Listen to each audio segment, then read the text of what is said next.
U.S. Public Affairs. And be sure to read the complete results of C-SPAN Ipsos survey on space exploration, now online at cspan.org. For the second day this week, Federal Reserve Chair Jerome Powell was on Capitol Hill to testify on monetary policy and the U.S. economic outlook. At this Senate banking hearing, he told committee members that economic growth was being affected by global concerns over trade, tariffs, and low business investment. He was also asked about Facebook's cryptocurrency proposal and wage stagnation, among other topics. This is 2 hours and 15 minutes. We welcome Chairman Powell back to the committee for the Federal Reserve's semi-annual monetary policy report to Congress. In this hearing, the Banking Committee will evaluate the current state of the U.S. economy, the Fed's implementation of monetary policy, and discuss its supervisory and regulatory activities. In the last semi-annual monetary policy report, Chairman Powell provided additional clarity on the Fed's plans to normalize monetary policy, including how the size of the balance sheet would be driven by financial institutions' demand for reserves plus a buffer. Since then, the Fed has provided additional information and continued receiving feedback on its monetary policy strategy, tools, and communication, all of which I look forward to hearing an update on today. The U.S. economy is still strong, growing at 3.1% in the first quarter of 2019, according to the Bureau of Economic Analysis. And the unemployment rate remains low at 3.7% as of June, according to the Bureau of Labor Statistics. Wages have continued rising as well, with average hourly earnings 3.1% higher in June compared to a year earlier, which is the 11th straight month in which wage growth exceeded 3%, according to the Bureau of Labor Statistics. In fact, the U.S. is officially in its longest expansion of economic growth since 1854, according to the National Bureau of Economic Research. In order to continue this positive economic trajectory, regulators must continually evaluate their regulatory and supervisory activities for opportunities to tailor regulations and to ensure broad access to a wide variety of financial products and services. With respect to regulation and supervision, it's been over a year since the enactment of S. 2155, the Economic Growth, Regulatory Relief, and Consumer Protection Act. Mr. Chairman, as you move forward in finalizing certain rules required under S. 2155 and consider proposing new ones, I encourage you to consider carefully the following. Simplify capital rules for smaller financial institutions while ensuring they maintain significant capital by setting the community bank leverage ratio at 8%. Simplifying the Volcker rule, including by eliminating the proposed accounting prong and revising the covered funds definition's overly broad application to venture capital, other long-term investments, and loan creation to improve market liquidity and preserve access to diverse sources of capital for businesses. Harmonize margin requirements for inter-affiliate swaps with treatment by the CFTC by quickly making a targeted change to your margin rules to enhance end users' ability to hedge against risks in the marketplace. Examine whether the recent proposal that applies to U.S. operations of foreign banks is appropriately tailored and whether regulations on intermediate holding companies should be applied based on the assets of the intermediate holding company alone, rather than the assets of all U.S. operations. I also encourage you to align the foreign bank proposal with the domestic bank proposal and exclude inter-affiliate transactions from each of the risk-based indicator calculations.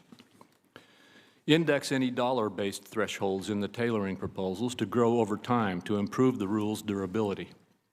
And modernize the Community Reinvestment Act, CRA, to ensure that banks are not ignoring their mandate to serve their entire communities, which should include legal businesses that banks disfavor operating in their communities. A bank responding to political pressure or attempting to manage social policy by withholding access to credit from customers and/or companies that it disfavors is not meeting the credit needs of the entire community. These approaches would promote economic growth by ensuring that rules are balanced, work for all stakeholders, and do not unnecessarily impede access to financial products and services in the marketplace. On a different topic, Facebook announced it's partnering with both financial and non-financial institutions to launch a cryptocurrency-based payment system using its social network.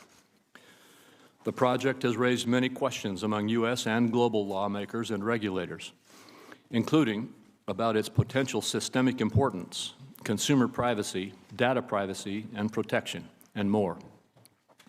I'm particularly interested in its implications for individuals' data privacy.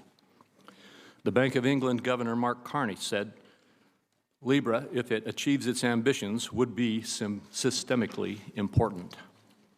As such, it would have to meet the highest standards of prudential regulation and consumer protection. It must address issues ranging from anti-money laundering to data protection to operational resilience. I look forward to hearing more about how the Fed, in coordination with other U.S. and global financial regulators, plans to engage on important regulatory and supervisory matters with Facebook throughout and after the project's development. While Libra's systemic importance depends on several factors in its future development, there are already some too-big-to-fail institutions that must be addressed: Fannie Mae and Freddie Mac. They continue to dominate the mortgage market and expose taxpayers in the case of an eventual downturn. In 2017 speech, you, Mr. Chairman, publicly referred to Fannie and Freddie as systemically important. Although my strong preference is for the comprehensive legislation the Banking Committee recently explored for one option for addressing Fannie and Freddie, which is the Financial Stability Oversight Council to designate Fannie or Freddie as systemically important financial institutions and to subject them to Fed supervision and enhance prudential standards. Chairman Powell, I appreciate you joining the committee today to discuss these and many other important issues. And we'll now turn to Senator Brown.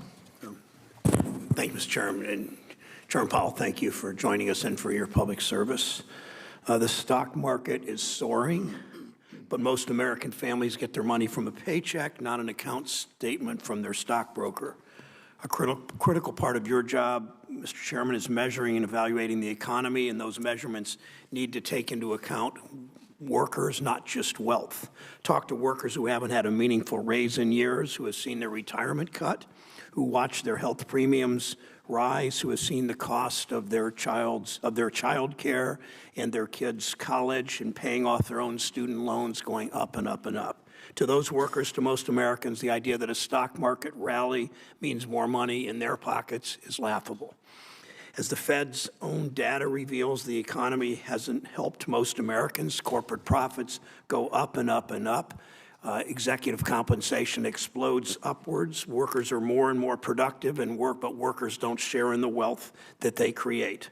The top 1% have an average net worth of $24 million. The bottom half of all Americans each has about $20,000. That's 1/1,000th of their wealthiest neighbors. Meanwhile, the share of workers who have been unemployed for over 26 weeks continues to climb. Mitch McConnell and Donald Trump responded a year or so ago by giving the wealthiest Americans and multinational corporations a $2 trillion bonus. Those corporations turned around and funneled the money back to their executives through stock buybacks. We're in the midst of the longest economic expansion in modern times, beginning, frankly, around the time this committee decided to rescue the auto industry. We know interest rates are low, yet it's worrying that interest rate-sensitive sectors of the economy that provide good-paying jobs like the auto industry aren't doing better. Employment in auto manufacturing, critical to Ohio and the industrial Midwest, continued to fall in June. The Fed's policies should ensure that everyone who contributes to their economy also shares in the wealth that they create. All work has dignity. We need an economy that rewards and honors work, not just wealth. Some of the challenges facing our economy can only be addressed by Congress. Millions of Americans struggle to pay for prescription drugs, which are increasing at 5 times the rate of inflation, yet the White House looks like a retreat for drug company executives. Too many feel the squeeze of rising housing costs, with more than a quarter of renters spending over half their income on housing. The Fed can't fix all these issues on its own. Only Congress can. But there are things that you can and should do to help the economy work for the vast majority of Americans through careful monetary policy and doing your job of policing Wall Street. I appreciate, Mr. Chairman, your recent recognition that this expansion has the potential to benefit communities that have missed out on prior economic expansions. I hope your comments expressing frustration that wages haven't increased as much as you expected means you will take action. I urge you to continue with policies that both lower unemployment and increase wages. In previous hearings, I've raised concerns about threats to the financial system, including the Fed's steps to weaken the rules in the largest banks, the failure to activate the countercyclical capital buffer to prepare for the next financial crisis, and the lack of action to address risks posed by leverage lending. Just this week, Deutsche Bank announced a significant restructuring, overhauling several businesses, cutting 18,000 jobs, almost 20% of its workforce. After several failed turnarounds in recent years, Deutsche Bank's latest effort shows it's too large and complex and has been mismanaged and under-regulated. It isn't the only mega bank in that situation. I continue to be concerned that the Fed and other banking regulators are not doing enough. I add a new worry today to the list: private corporations, Facebook in this case, that have gotten carried away with their own wealth and their own power and are now attempting to ape the role of government, creating their own currencies and monetary policy and payment systems. So now, in addition to complex and risky Wall Street banks, we face new risks from unregulated giant tech companies armed with vast amounts of personal data with the intent, as far as I can tell, of conducting monetary policy on their own terms. You and I have a duty to serve the American people, but these private corporations have no duty to the broader economy or consumers. They're motivated by one thing, surely their own bottom line. Allowing big tech companies to take over the payment system or position themselves to influence monetary policy would be a huge mistake and is surely a threat to our democracy. Too many times when the stock market soars and banks make money hand over fist, regulators have been complacent. As we've seen in the past, though, bank profitability is not a reliable indicator of banks' true health. The stock market is not a reliable indicator of the real economy's performance. I hope this is not another example of the Fed taking a pass from the responsibility to protect Americans from corporations taking big risks with our entire financial system. It's your responsibility, Mr. Chairman, to use your tools over monetary policy, the payment system, and prudential regulation to protect the financial system and make our economy work for all Americans, not just wealthy stockholders and huge corporations. Thank you for being here. Thank you, Senator Brown. And again, thank you, Chairman Powell, for being here with us today. I would like to, before I turn the time over to Chairman Powell for his statement, I want to remind our colleagues that we have a vote at 3 votes at 11 o'clock. We obviously are not going to get through all the questions for all the senators here in that time frame. Senator Brown and I will try to rotate during that and keep the hearing going, but I would like to ask all of our senators to be careful, especially this time, to pay attention to your 5-minute term on your questions so that your colleagues can all have an opportunity to ask questions. With that, Chairman Powell, we look forward to your statement. Please proceed. Thanks very much and good morning. Chairman Crapo, Ranking Member Brown, and members of the committee. I am pleased to present the Federal Reserve's semi-annual monetary policy report to Congress. Let me start by saying that my colleagues and I strongly support the goals of maximum employment and price stability that Congress has set for monetary policy. We are committed to providing clear explanations about our policies and activities. Congress has given us an important degree of independence so that we can effectively pursue our statutory goals based on objective analysis and data. We appreciate that our independence brings with it an obligation for transparency so that you and the public can hold us accountable. Today, I will review the current economic situation and outlook before turning to monetary policy. I will also provide an update of our ongoing public review of our framework for setting monetary policy. The economy performed reasonably well over the first half of 2019, and the current expansion is now in its 11th year. However, inflation has been running below the FOMC's symmetric 2% objective, and cross-currents, such as trade tensions and concerns about global growth, have been weighing on economic activity and the outlook. The labor market remains healthy. Job gains averaged 172,000 per month from January through June. This number is lower than the average of 223,000 a month last year, but above the pace needed to provide jobs for new workers entering the labor force. Consequently, the unemployment rate moved down from 3.9% in December to 3.7% in June, close to its lowest level in 50 years. Job openings remain plentiful, and employers are increasingly willing to hire workers with fewer skills and train them. As a result, the benefits of a strong job market have been more widely shared in recent years. Indeed, wage gains have been greater for lower-skilled workers. That said, individuals in some demographic groups and in certain parts of the country continue to face challenges. For example, unemployment rates for African Americans and Hispanics remain well above the rates for whites and Asians. Likewise, the share of the population with a job is higher in urban areas than in rural communities, and this gap has widened over the past decade. A box in the Monetary Policy Report provides a comparison of employment and wage gains over the current expansion for individuals with different levels of education. GDP increased at an annual rate of 3.1% in the first quarter of 2019, similar to last year's pace.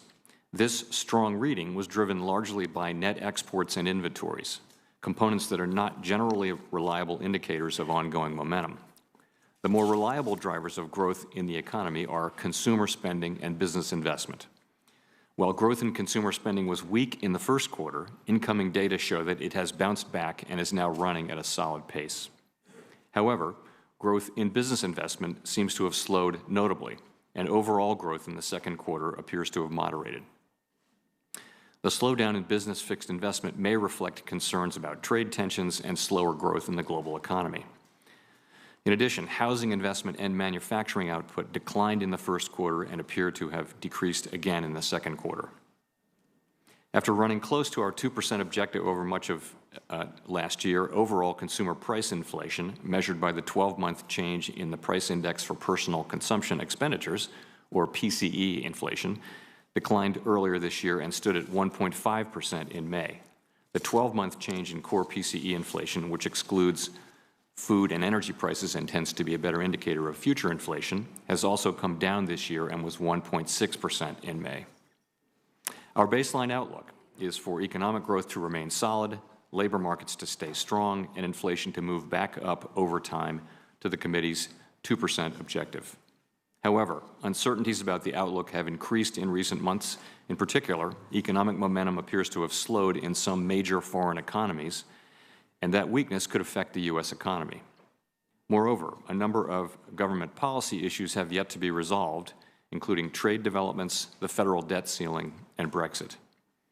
And there is a risk that weak inflation will be even more persistent than we currently anticipate. We are carefully monitoring these developments, and we will continue to assess their implications for the U.S. economic outlook and inflation. The nation also continues to confront important longer-run challenges. Labor force participation by those in their prime working years is now lower in the United States than in most other nations with comparable economies. As I mentioned, there are troubling labor market disparities across demographic groups in different parts of the country. The relative stagnation of middle and lower incomes and low levels of upward mobility for lower-income families are also ongoing concerns. In addition, finding ways to boost productivity growth, which leads to rising wages and living standards over the longer term, should remain a high national priority. And I remain concerned about the longer-term effects of high and rising federal debt, which can restrain private investment and, in turn, reduce productivity and overall economic growth. The longer-run vitality of the U.S. economy would benefit from efforts to address these issues. Against this backdrop, the FOMC maintained the target range for the federal funds rate at 2.25% to 2.5% in the first half of this year. At our January, March, and May meetings, we stated that we would be patient as we determined what future adjustments to the federal funds rate might be appropriate to support our goals of maximum employment and price stability. At the time of our May meeting, we were mindful of the ongoing cross-currents from global growth and trade, but there was tentative evidence that these cross-currents were moderating. The latest data from China and Europe were encouraging, and there were reports of progress in trade negotiations with China. Our continued patient stance seemed appropriate, and the committee saw no strong case for adjusting our policy rate. Since our May meeting, however, these cross-currents have reemerged, creating greater uncertainty. Apparent progress on trade turned to greater uncertainty, and our contacts in business and agriculture report heightened concerns over trade developments. Growth indicators from around the world have disappointed on net, raising concerns that weakness in the global economy will continue to affect the U.S. economy. These concerns may have contributed to the drop in business confidence in some recent surveys and may have started to show through to incoming data. In our June meeting, we indicated that in light of increased uncertainties about the economic outlook and muted inflation pressures, we would closely monitor the implications of incoming information for the economic outlook and would act as appropriate to sustain the expansion. Many FOMC participants saw that the case for a somewhat more accommodative monetary policy had strengthened. Since then, based on incoming data and other developments, it appears that uncertainties around trade tensions and concerns about the strength of the global economy continue to weigh on the U.S. economic outlook. Inflation pressures remain muted. The FOMC has made a number of important decisions this year about our framework for implementing monetary policy and our plans for completing the reduction of the Fed's securities holdings. At our January meeting, we decided to continue to implement monetary policy using our current policy regime with ample reserves, and we emphasized that we are prepared to adjust any of the details for completing balance sheet normalization in light of economic and financial developments. At our March meeting, we communicated our intention to slow, starting in May, the decline in the Fed's aggregate securities holdings and to end the reduction in these holdings in September. The July Monetary Policy Report provides details on these decisions. The report also includes an update on monetary policy rules. The FOMC routinely looks at monetary policy rules that recommend a level for the federal funds rate based on inflation and unemployment rates. I continue to find these rules helpful, although using these rules requires careful judgment. We're conducting a public review of our monetary policy strategy, tools, and communications, the first review of its kind for the FOMC. Our motivation is to consider ways to improve the committee's current policy framework and to best position the Fed to achieve maximum employment and price stability. The review has started with outreach to and consultation with a broad range of people and groups through a series of Fed Listens events. The FOMC will consider questions related to the review at upcoming meetings, and we will publicly report the outcome of our discussions. Thank you, and I'm happy to respond to your questions. Thank you very much, Chairman Powell. I'm going to use my time to focus on the question of cryptocurrency and the development of the new cryptocurrency payment system by Facebook and its partners. The Federal Reserve has played a significant role in overseeing data protection and privacy across the U.S. financial system, including payments. Cryptocurrency payments, particularly those based on blockchain technology, pose a number of new challenges for data protection and privacy and the effective oversight of those issues. I'm sure that the members of the Federal Reserve have been looking at this, and I'd just be interested in what your understanding at this point is of how the Federal Reserve's role for data protection and privacy with respect to traditional financial services can be applied to Libra and Calibra. Thank you, Mr. Chairman. I guess I'd start by saying that we do support responsible private sector innovation in the financial system, as long as that's carried out in a way that addresses the associated risks and preserves safety and soundness. The project sponsors hold out the possibility of public benefits, including greater access to the financial system for some, but I think we agree that Libra raises a lot of serious concerns, and those would include around privacy, money laundering, consumer protection, financial stability, and those are going to need to be thoroughly and publicly assessed and evaluated before this proceeds. And so we've set up a working group to focus on this at the Fed, and we're in contact with the other regulatory agencies. Indeed, we're in contact with central banks and governments around the world on this, and really just getting started. And I would just stress, I think it's a great thing that you're having a hearing on this, I guess, next week. I think this it's important that this process of understanding and evaluating this proposal be a patient one and not a sprint to implementation. In terms of, you asked specifically about data privacy.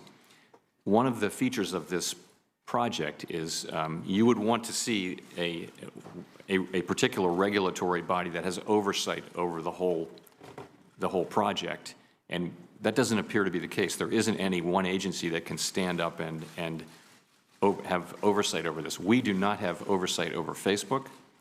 The privacy rules that we apply to banks, we have no authority to apply them to Facebook or to Libra or to Calibra or to the Libra Association. So we are just in the process of thinking this through, but I think one of the notable features of the project is that the supervision and regulation of it would fall in front of many different agencies, state, national, and international, and we need to get our arms around that for starters.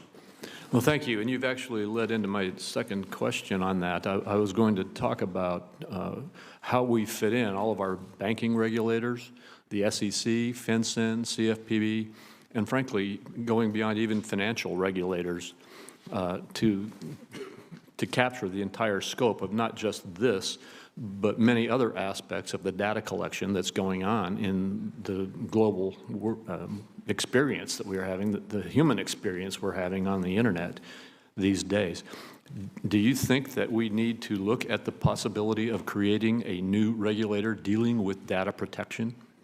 I think that is exactly the question we need to be focused on, one of the many questions we need to be focused on. It isn't obvious at all from our current regulatory system that we have in place what we need to assess and provide oversight over this. And I expect we'll be working hard on this and ideally working with your staff as we explore it.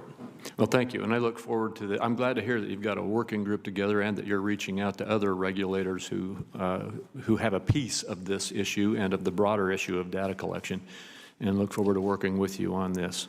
Senator Brown. Thank you, Mr. Chairman. Thank you for your questions about Facebook. Clearly, this alternative banking system clearly implicates monetary policy and payments and regulatory issues. Your concerns, I appreciate the concerns you expressed. Talk in a little more detail, if you would, Mr. Chair, about what kinds of risks this alternate Facebook currency would pose to ordinary people. Well, I think you start with privacy. And the privacy of financial data.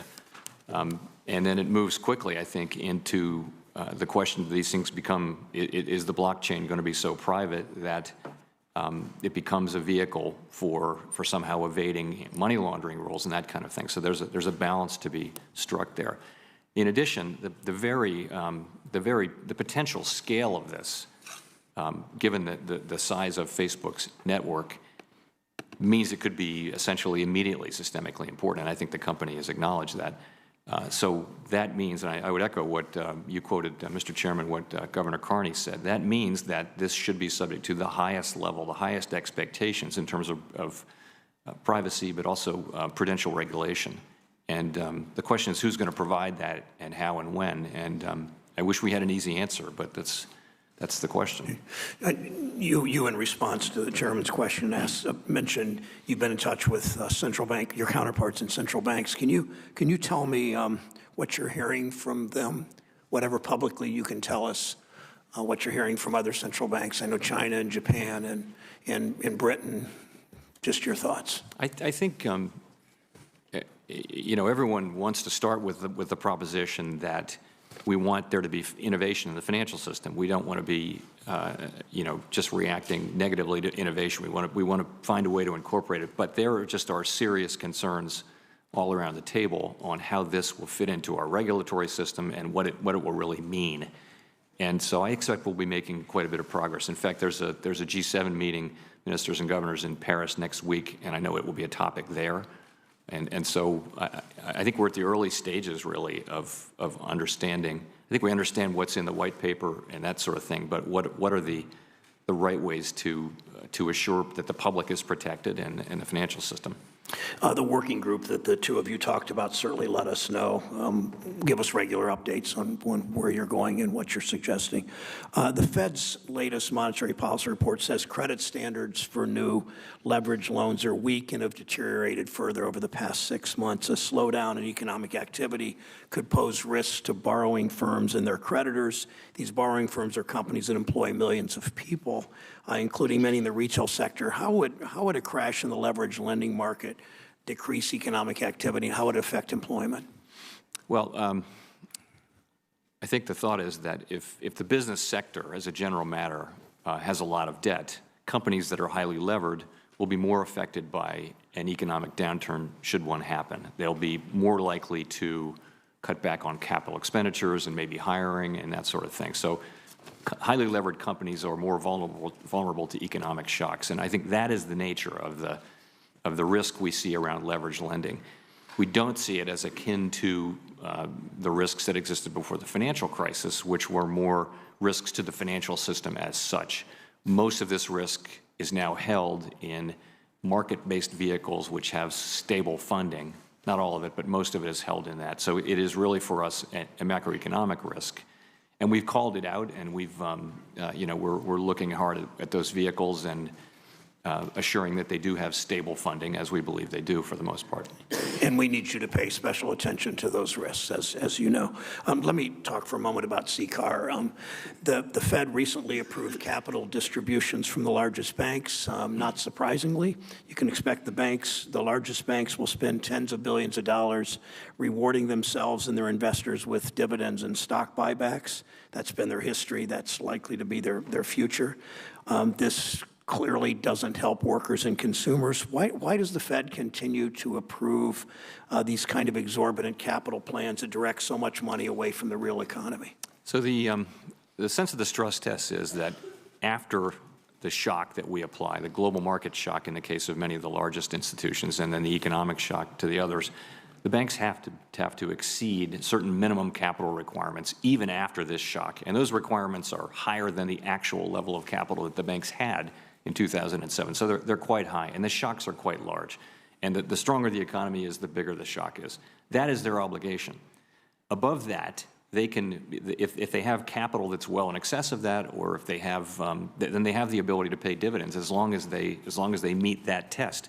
It's a consequence of the fact that we've spent a decade with stress tests and requirements, having the banks raise their capital higher and higher and higher, and they now are in a position where they can pay out all of their earnings for that year and still be in compliance with the tests with a margin of error and a margin. So that's really where we are. Thank you. Senator Shelby. Thank you, Mr. Chairman.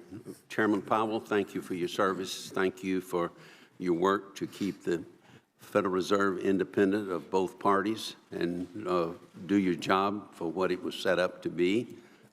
We salute you for that. Several things you touched on. Mr. Chairman, before I get into a few questions, I'll try to stay within the 5 minutes. I have a number of questions I'd like to ask for the record, without objection, if you would. Without objection. Thank you. You mentioned trade as a cloud, perhaps, on the economy, some certainty there. We all know the economy is the best that I've seen in my lifetime at the moment. We want to sustain that. Trade is one way to sustain it if we have certainty there. That's not the only one. Would you elaborate on that, how important that is to the economy? I will. I should start by saying that we, of course, play no role in setting trade policy, and please, no one should construe anything we say about trade as... But it affects what we do in the economy, yes. Does it not? But it shouldn't be construed as in any way a criticism, because those sure. are assigned to you and to the administration. But what we get from our business context, and I imagine this is fairly widely the same as what you're hearing, is if you're a manufacturing company in the United States these days of any size, you've probably got a supply chain that goes across international lines. And that's a really important part of your business. And so the trade negotiations that have been going on have injected uncertainty for those businesses into their supply chains. So many of them have moved their supply chains. Some moved them to Mexico and then found that Mexico might be the target of tariffs. Others are considering what to do. In any case, it's at a minimum, it's a distraction from going out there and rolling out new products and that sort of thing. And so it shows up a lot in the beige book, just overall concerns, and I think it's weighing on the outlook. It does seem to be weighing on the outlook. We see weakness in manufacturing and investment and trade in the United States, and that's where it shows up. Your mandate as Chairman of the Fed is to do what you can for full employment and also price stability. Sometimes you got to balance that. As we all know, it's very important for our monetary system. And I think overall you're doing a good job on that. I do worry down the road about inflation, as you do, and so forth. It seems to be fairly tame at the moment and so forth. But we've observed in the past that there has been some type of relationship in previous years between inflation rates and unemployment rates. As unemployment goes way down, more jobs, there's pressure on wages and salaries and so forth. Is there a new paradigm out there as far as evaluating this today, and is it because of the global economy, or what is it? Because we have low unemployment, but we have, at the moment, not a lot of pressure from your testimony and what we observe on inflation. So the relationship between slack in the economy, or unemployment, and inflation was a strong one 50 years ago. If you remember that in the 60s, there was a close correlation there, and that has gone away, and it's really been. But we had a different economy then, did we not? Very different economy in so many ways, and in this way, that really, I would say that period, at least 20 years ago, that period was over, and the relationship between unemployment and inflation became weak. It's become weaker and weaker and weaker. In addition to that, I think we're learning that interest rates, that the neutral interest rate is lower than we had thought. And I think we're learning that the natural rate of unemployment is lower than we thought. So monetary policy hasn't been as accommodative as we had thought. So I think we're learning all of those things. At the end of the day, there has to be a connection, because low unemployment will drive wages up, and ultimately higher wages will drive inflation, but we haven't reached that point. And in any case, the connection between the two is quite small these days. What's your take on the ability for the German nation to borrow money, their bond, at a lower rate than we do? Say a 10-year bond. Is it based on what we traditionally know in economics, the least likelihood of default, or what is that? Because they're borrowing money around 2% lower than we are. I think it's a range of factors, and I wouldn't know them for sure, but I would say it's low inflation in Europe that goes into rates. It's also the amount of quantitative easing and asset purchases that the European Central Bank has done. It's also expectations of slower growth. All of those things I think go into driving those extraordinarily low European sovereign rates. Thank you, Mr. Chairman. Thank you, Senator Menendez. Thank you, Mr. Chairman. Thank you, Chairman Powell, for your service. During your testimony in front of the House Financial Services Committee, you stated that any problems that could emerge through Libra would, quote, arise to systemically important levels just because of the mere size of Facebook. So is Facebook simply too big to build its own digital currency? I think it's too early to say that. I think we're at the beginning of assessing that. But I think the size of their network does focus your attention on the very likely systemic importance of this currency, and that doesn't mean they shouldn't do it. But it means that at a minimum, it means that the standards that need to be applied to it will be the highest. Mm-hmm. And as such, then, if Libra moves forward, is it possible that our concerns rise that we will have another too-big-to-fail institution tethered to the U.S. economy? I certainly hope not, Senator. Again, we're at the very beginning of assessing all this, and I don't know that this would be that Facebook itself. I mean, Libra is actually 28 companies, including Facebook. I don't know that that Facebook would be too big to fail, no matter what happens with Libra. Yeah, I was referring to Libra. Let me ask you about this: if Libra moves forward as a cryptocurrency, should FSOC consider classifying Libra as a non-bank SIFI? It's a very good question. I know the FSOC will be focusing on this. Again, we haven't had a principals meeting at FSOC since this was announced. There have been staff level meetings on it, though, so we'll be focusing on it. It's the Treasury Secretary's lead there. He's the chair. Yeah, but I would assume you would have some comments and say on that. Absolutely. I'm looking forward to seeing how that evolves. Chairman Powell, we've seen what happens in countries like Venezuela when central banks stop making decisions based on economic data and instead change monetary policy to suit the political goals of those in power. The results are pretty ugly. Now, of course, I don't always think the Fed gets things right, but our system is infinitely superior to one where the president dictates interest rates, especially when we're heading into elections. President Trump has on several occasions threatened to either fire or demote you in what is clearly an attempt to intimidate you into taking certain actions. And I think I speak for all of my colleagues when I say that we applaud your efforts to keep the Federal Reserve as an independent and nonpartisan institution. So in your monetary policy report, you talk a lot about how uncertainty is holding back economic growth. Is it fair to say that the President's comments about you and the Fed's monetary policy decisions are contributing to that uncertainty? I'd be reluctant to address that. I think we're really referring to uncertainties around trade and global growth in what we said in the monetary policy report. Okay. So then let's turn to that. If it's trade and monetary, if it's trade, you noted several times that uncertainty over trade policy is weighing on the economy. And I can tell you not a week goes by that I don't hear from folks in New Jersey that they are finding it harder and harder to grow their businesses and hire more workers because of the administration's unpredictable trade policy. So when you talk about quote-unquote uncertainty in trade policy, isn't what you're really talking about is the president's unpredictable behavior and his obsession with tariffs, which are really just taxes on Americans? Probably the most stark example of this is when the president put tens of thousands of American jobs at risk by threatening tariffs on Mexico to address an issue completely unrelated to trade. Would you agree that threatening to put tariffs on imports from the second largest trading partner in the world on an issue completely unrelated to trade has increased uncertainty and held back our economy in the past few months?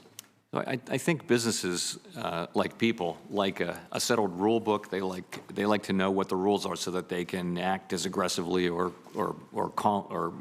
carefully as they want to.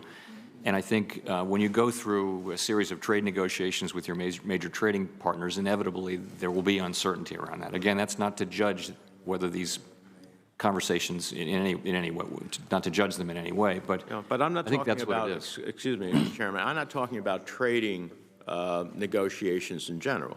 I'm talking about using tariffs for non-trade purposes. That creates uncertainty. Every CEO I had when we were talking about tax reform, they would say to me, now, well, regardless of what policy you come up with, give me predictability and certainty, and I'll figure out a way to make money.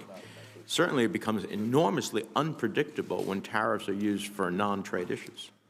I think that the reaction to that was actually pretty strong in the business community. Thank you. Senator Toomey. Thank you, Mr. Chairman. Welcome back, Mr. Chairman. Good to see you here.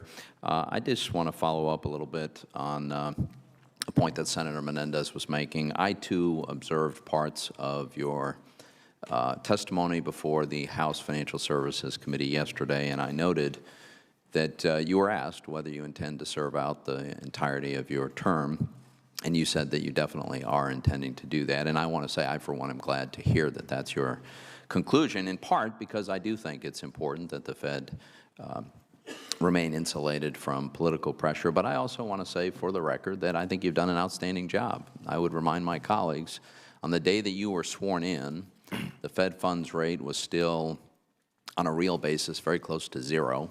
We had an enormous balance sheet.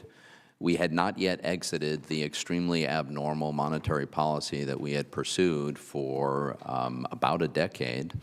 And I think that was a very dangerous experiment. And the unwind of that had no roadmap. There was no precedent. We had never experienced this before. And the central banks in other parts of the world were not in the process of normalizing. And so you had to figure out a way to do that because I think you believed that it was important to normalize.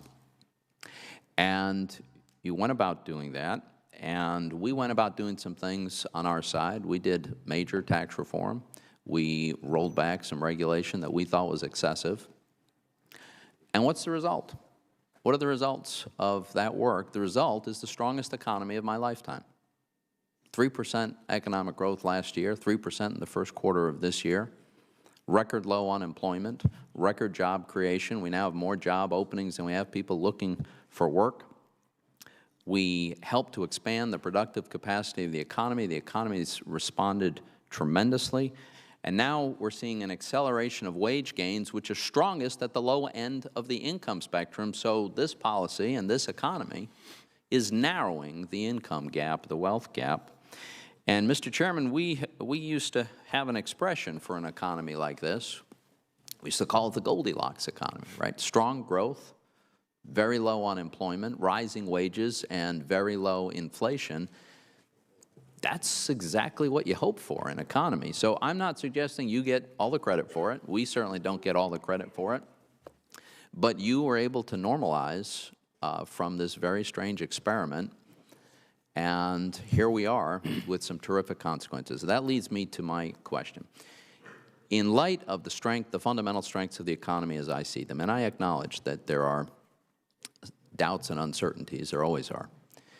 But I have to confess I've been a little surprised to see over recent weeks that the market has estimated about a 100% certainty that we're going to get a reduction in the Fed funds rate.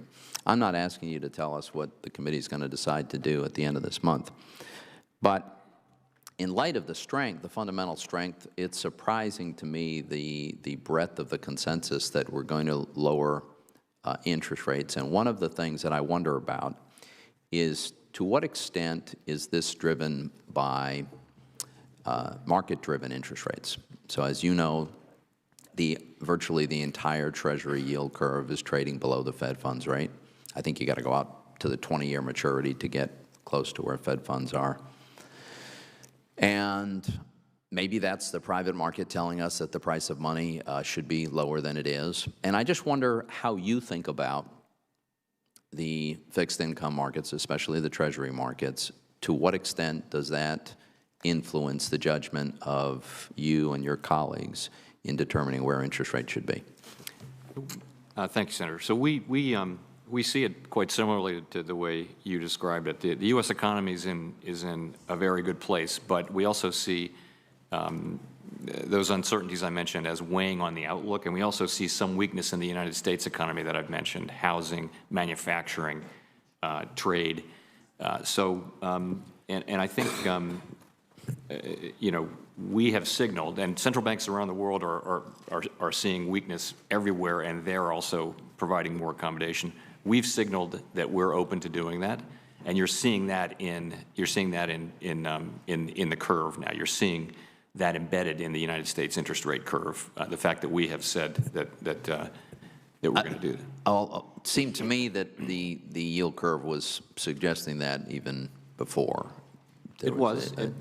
So what does that reflect? I think it reflected the real concerns that arose really beginning in May. You saw business confidence surveys gapping out and you know, quite negative fairly broadly. It was a bit of a confidence shock. Now, I think some of that has recovered, but that in part is because we have stepped forward and indicated that we're, you know, that's what happens is we address that through our policy and indicate at our last meeting that we were looking at changing rates. I mean, the bottom line is the economy is in a very good place, and we want to use our tools to keep it there. It's very important that this expansion continue as long as possible. Thank you very much, Mr. Chairman. Thank you. Senator Tester. Thank you, Mr. Chairman. Ranking Member Brown, I also want to echo what many of the members have said already, and thank you for the job you're doing, Chairman Powell. I very, very much appreciate it. I think I'm going to start here. It was in 07 or 08 that we had a hearing in here with the Secretary of Treasury when he said that we were on the cusp of a total financial meltdown. We're looking at an economy that is flying right along. We're racking up debt of $1 trillion a year. We've got a president that puts tariffs on at whims without any exit strategy with the tariffs. We've got allies that have been pushed away. We're witnessing China's influence internationally that's been incredible, and plus their investment in infrastructure in their own country. We're seeing health care becoming unaffordable. We're seeing higher education being unaffordable. And we've invested virtually nothing in infrastructure in this country, especially when we look at a 21st century economy.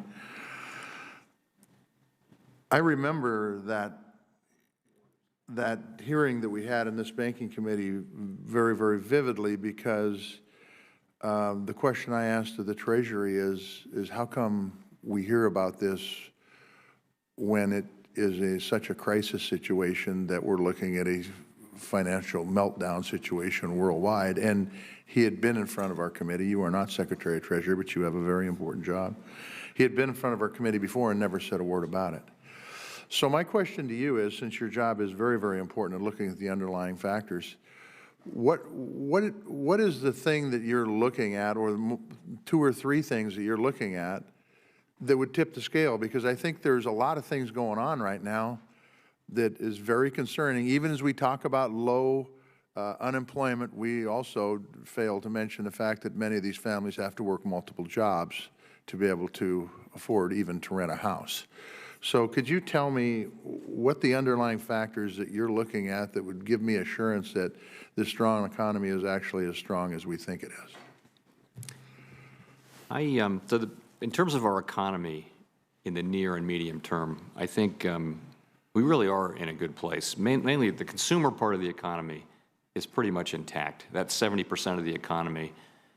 You've got low unemployment, you've got good job creation, you've got rising wages, you've got people spending. All of that is, housing is more or less sideways, and you don't see sort of the kind of risky problems that you saw before the crisis. So those are all good things. You see some weakness in the business sector here, and that's really tied to manufacturing around the globe. That is the thing that I worry about. Is you see if you talk to international economic authorities, people are very concerned about global growth, and we will feel that over time. So I would say that's the main thing I worry about. The other thing I worry about, and I mentioned some of these, is just the longer run issues that we face as a country. We don't want to be at the bottom of the league table on labor force participation by prime age workers. We don't want to have an opioid problem that keeps. That's correct. Yeah. Yeah. I mean. So I guess that there are a lot of things out there that are cruising along as we look at it, and I will tell you that the infusion of $1 trillion off the credit card every year into this economy, I would say, has a pretty significant effect on its ability to grow. You give me $20,000 a year extra, I guarantee I'm going to spend more money and things are going to happen, but I got to pay that off at some point in time. Does the debt come into this equation at all? And then if you want to address the debt limit potential playing games with that, you could address that too. Household debt is actually in the I'm talking about national debt. National debt, that's different. Yeah, no, I would say the United States federal budget is on an unsustainable path. I think we all know that, and it's something that will have to be addressed. At the same time, we're the world's reserve currency. We borrow very cheaply, and there's no competitor really at the current time frame as in terms of another reserve currency. So what will happen, I think, is we'll just spend more and more of our precious resources paying interest on debt as opposed to investing in the stuff that we really need. Okay, I'm out of time. Thank you very much. I do have some questions for the record, and I want to talk about the impact that these tariffs are having on ag and what you're seeing with the bigger banks and the smaller banks. But thank you for being here, Chairman Powell. Thank you. Senator Cotton. Welcome back, Mr. Chairman. Thank you. Last time you were here, we spoke about the labor share of income and why more profits aren't going down to regular workers. Today, I'd like to explore a related concept on economic mobility on that front. I'd like to say that I'm pleased to be chairing next week a hearing of the Economic Policy Subcommittee with Senator Cortez Masto, the ranking member, on economic mobility and whether the American dream is in crisis. There was an interesting article today in the Wall Street Journal, based in part on your semi-annual report, that mentions The record expansion surprise winner, the low skilled, and it talks about how so many people who had been on the sidelines have gotten back into the economy, including some of the groups that you've mentioned that traditionally have been hurt the worst in recessions, minorities or the youth, disabled, and so forth. But it also says that it takes, on average, 8 years for less educated workers to recover the wages they lost in a recession. That's much shorter for college educated or even those more highly educated. So, Mr. Chairman, I want to get your take on whether upward mobility depends in part on strong economic recoveries making it all the way into the 8th or even the 9th inning, so to speak. And are we currently in that state of this recovery, the 8th or the 9th inning, maybe even in extra innings?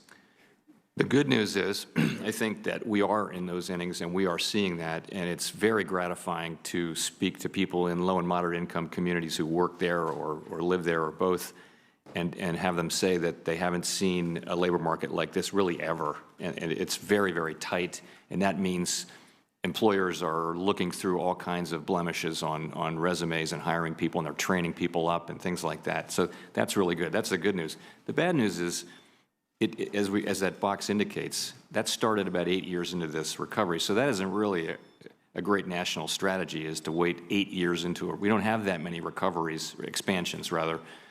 We need, we need a better strategy than that, because it's working now, but ultimately, the last time we had an expansion this long was 50 years ago. They don't tend to last this long. It also underscores, again, how important it is for us to keep this going, because a couple of more years of this, it's going to be very beneficial to those communities.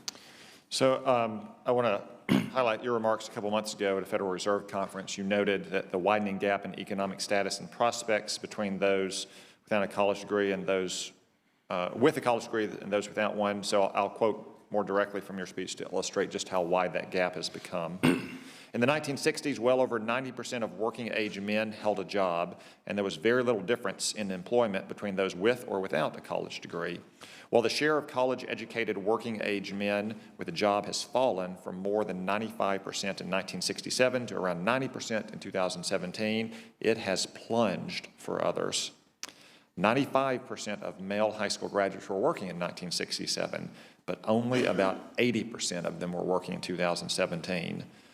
Among working-age men without a high school diploma, about 90% had a job in 1967 versus a bit more than 70% in 2017. That is a pretty stark difference between men with a college degree on one hand and men without one on the other hand. What, in your opinion, explains this new situation, Mr. Chairman? So the way I think about this is that what's really a couple of major trends have been happening, and those are really globalization and the advance of technology. And for many of us, both of those things are advantages. If you're on the right side of those trends, probably this is the best time in human history for you. But there are people who, because they don't have the training and the skills and the background to benefit from advancing technology, then they fall on the other side of the divide, and that's what you're seeing. You're seeing similar patterns, maybe not as extreme, but similar patterns in other advanced economies that have faced the same challenges. So at the end of the day, it comes down to an educational system and a society that produces people who have the skills and aptitudes to benefit from technology, increasing technology, more complicated technology. And when you have that, you can have declining inequality and widespread prosperity. Without it, it will be very hard to achieve. Sounds to me like if, say, China had a completely open market for American manufactured goods for the last 30 years, but completely foreclosed the American market in investment banking and management consulting, we might be hearing a different tune out of those who are on the right side of globalization right now. I won't ask you to comment on it, though. I will note, though, that I think immigration plays an important role here. In the period of time you were talking about, from the 1950s to the late 1990s, less than 10% of the American workforce was foreign-born. Right now, we are reaching a point of our highest in over a century. And I think it's important that we focus on immigration policy, too, as a role that it plays in blue-collar, working-class jobs, something we'll explore next week on the economic subcommittee. Thank you. Senator Warner. Thank you. Mr. Chairman, it's good to see you again. Again, editorial comment first. I was proud to support you when you became chair. You made a commitment to me that you would realize this job and role required an independent Fed chair that would not be subject to political lobbying and haranguing, whether it comes from this end of Pennsylvania Avenue or the other end.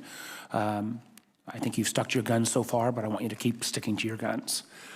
I'd like to turn to some questions about Facebook and its proposed cryptocurrency, Libra. I'm a supporter of innovation in the financial sector, and if done right, this notion of a cryptocurrency could really deliver, I think, real benefits for increased friction, more access for consumers. But I also got to tell you, as somebody who's spent a lot of time in the last couple of years dealing with social media and Facebook in particular, I think it'd be safe to say, and frankly for people on both sides of the aisle, that Facebook has developed something of a trust deficit, and that the kind of Silicon Valley mindset of move fast and break things maybe works when you're just thinking about it in a technology framework, but when we're thinking about the kind of implications social media has had around consumer privacy, public discourse, that break things and move fast, no regulation, doesn't always work. Now, yesterday, I think at the House Financial Services Committee, you noted that Libra posed many serious concerns, quote unquote, including potential risk of the stability of the financial system. And again, while I'm open to the public benefits, I share your concerns about systemic risk, money laundering, privacy, other items. This past week, former FDIC Chair Sheila Bair called on the Fed to exercise additional oversight over Libra.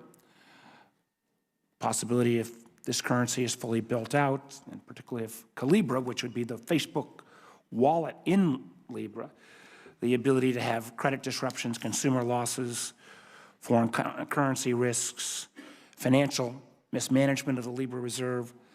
The truth is, we could be creating a system that, without the kind of regulatory oversight that led to the gaps that the crisis that took place, as Senator Tester pointed out. I think back about when the reserve fund broke the buck. We didn't think that was going to be the thing that potentially brought down the system, but you could end up with that same circumstances around Libra. Can you expound a little bit on what you see around these regulatory risks, and do you basically share Sheila Bair's concerns regarding the liquidity risks presented by Libra? I do. I think the risks are, I think we need to do a very careful, patient, thorough assessment of what the risks really are. And I think that's going to take a little bit of time. And the idea that this would be going into implementation within 12 months, I think, is not going to be proven right. I think we're going to take more time than that. And as I mentioned earlier, one of the key issues really is that there isn't a single credible regulatory authority that can be responsible for oversight and held accountable for its oversight. It falls into many, many pockets, state, federal, international. So we're going to be looking at that. I did see that op-ed. I thought that was an interesting idea. I wouldn't want to prejudge what we do or where we come out. We really haven't even kind of gotten to the basics yet. But my hope would be, though, that you would, we've not been great recently at getting things across the finish line. My hope would be that you would, take a serious look here. I think back to concerns I have back in the late 90s when social media was set up. I was a telecom guy. And the rules of the road that were set up were basically thinking, social media, these are just dumb pipes. We're not going to put any regulatory structure around it. We're now 20 years later. 65% of Americans get their news from Facebook and Google. We have the ability to disrupt our democratic processes. We see hate speech from either end of the political spectrum being brought forward. I would be really concerned as we think about the innovation that comes from this space, that we don't make the same exact mistakes back in the late 90s, that if we do move forward with this innovation, that we ensure, whether it's Facebook or any other dominant players, that we make sure that there really is going to be access for third-party wallets, not just a Facebook product, that we really think about the ability for third-party developers to plug into this new financial system.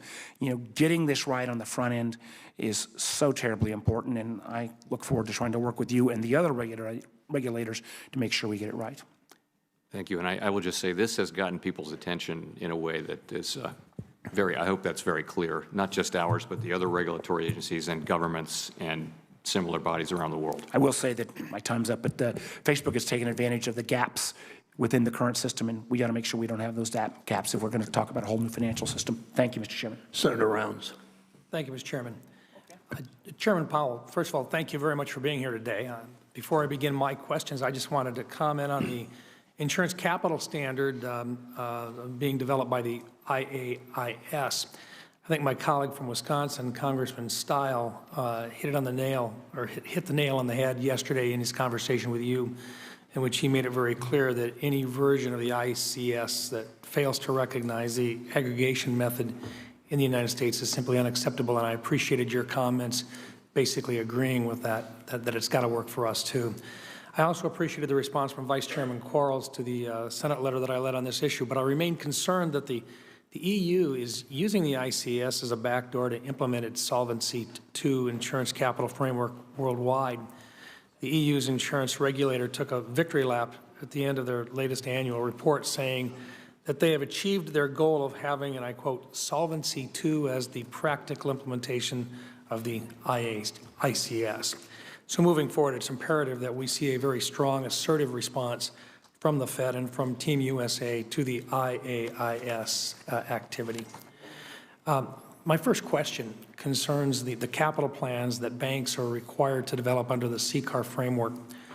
The CEO of J.P. Morgan, one of the banks required to participate in CCAR, said something about CCAR in his annual shareholders letter that I found rather striking. According to Mr. Diamond, and I quote, under the Fed's most extreme stress testing scenario, where 35 of the largest American banks bear extreme losses, the combined losses are about 6% of the total loss-absorbing resources of those 35 banks. J.P. Morgan Chase alone has nearly 3 times the loss-absorbing resources to cover the projected losses of all of these 35 banks. Mr. Chairman, it seems a little absurd to me that we're forcing an institution like J.P. Morgan to hold not just enough capital to cover its own losses, but also the losses of the other 35 largest institutions 3 times over. This is coming at a tremendous opportunity cost, in my opinion. The capital tied up under CCAR is capital that could be deployed to help first-time home buyers purchase a home or budding Main Street entrepreneurs start a small business. Vice Chairman Quarles said at a conference in Boston earlier this week that capital stress tests need to be more predictable and easier for firms to pass. I guess my question would be, do you agree that CCAR framework should be revised? Is it an item which is up for debate? Well, I think that we're going to have to continue to change the tests will have to evolve over time, or they will inevitably, like anything else, they'll become out of touch with the reality. So we're committed to making appropriate changes. I would say, though, that the bank's obligation is to have a minimum level of capital post-stress, and they're going to want to have a buffer on top of that. That's the test they have to pass.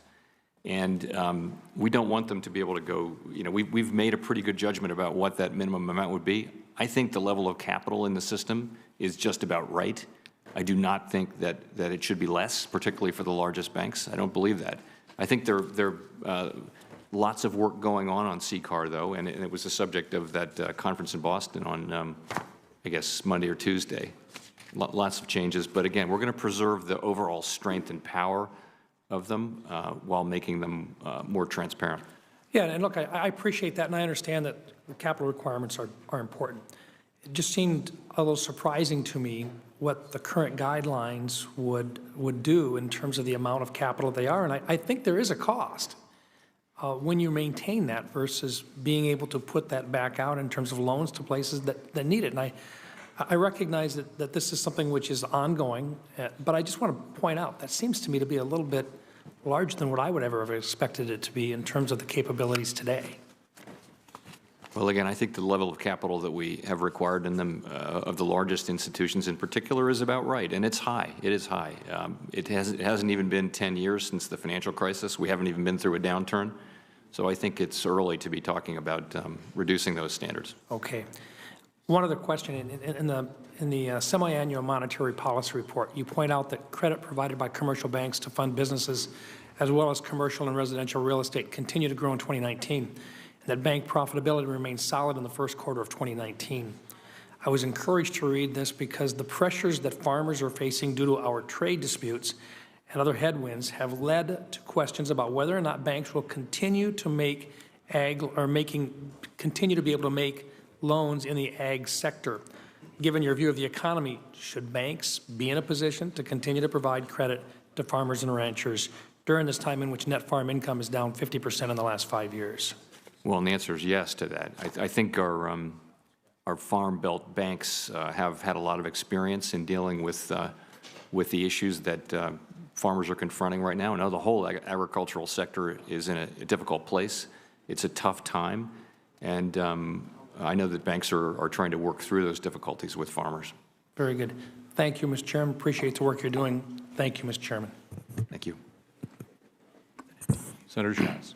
Thank you, Chairman. Chairman Powell, thank you for being here. I'm going to ask you a series of questions about severe weather and climate change. And the first thing I want to say is that I don't expect monetary policy to solve a public policy problem, but I do think it's important in your prudential supervision capacity that you measure risk accurately and completely. And so the first question I have is, does increased severe weather pose a risk to the institutions that you supervise?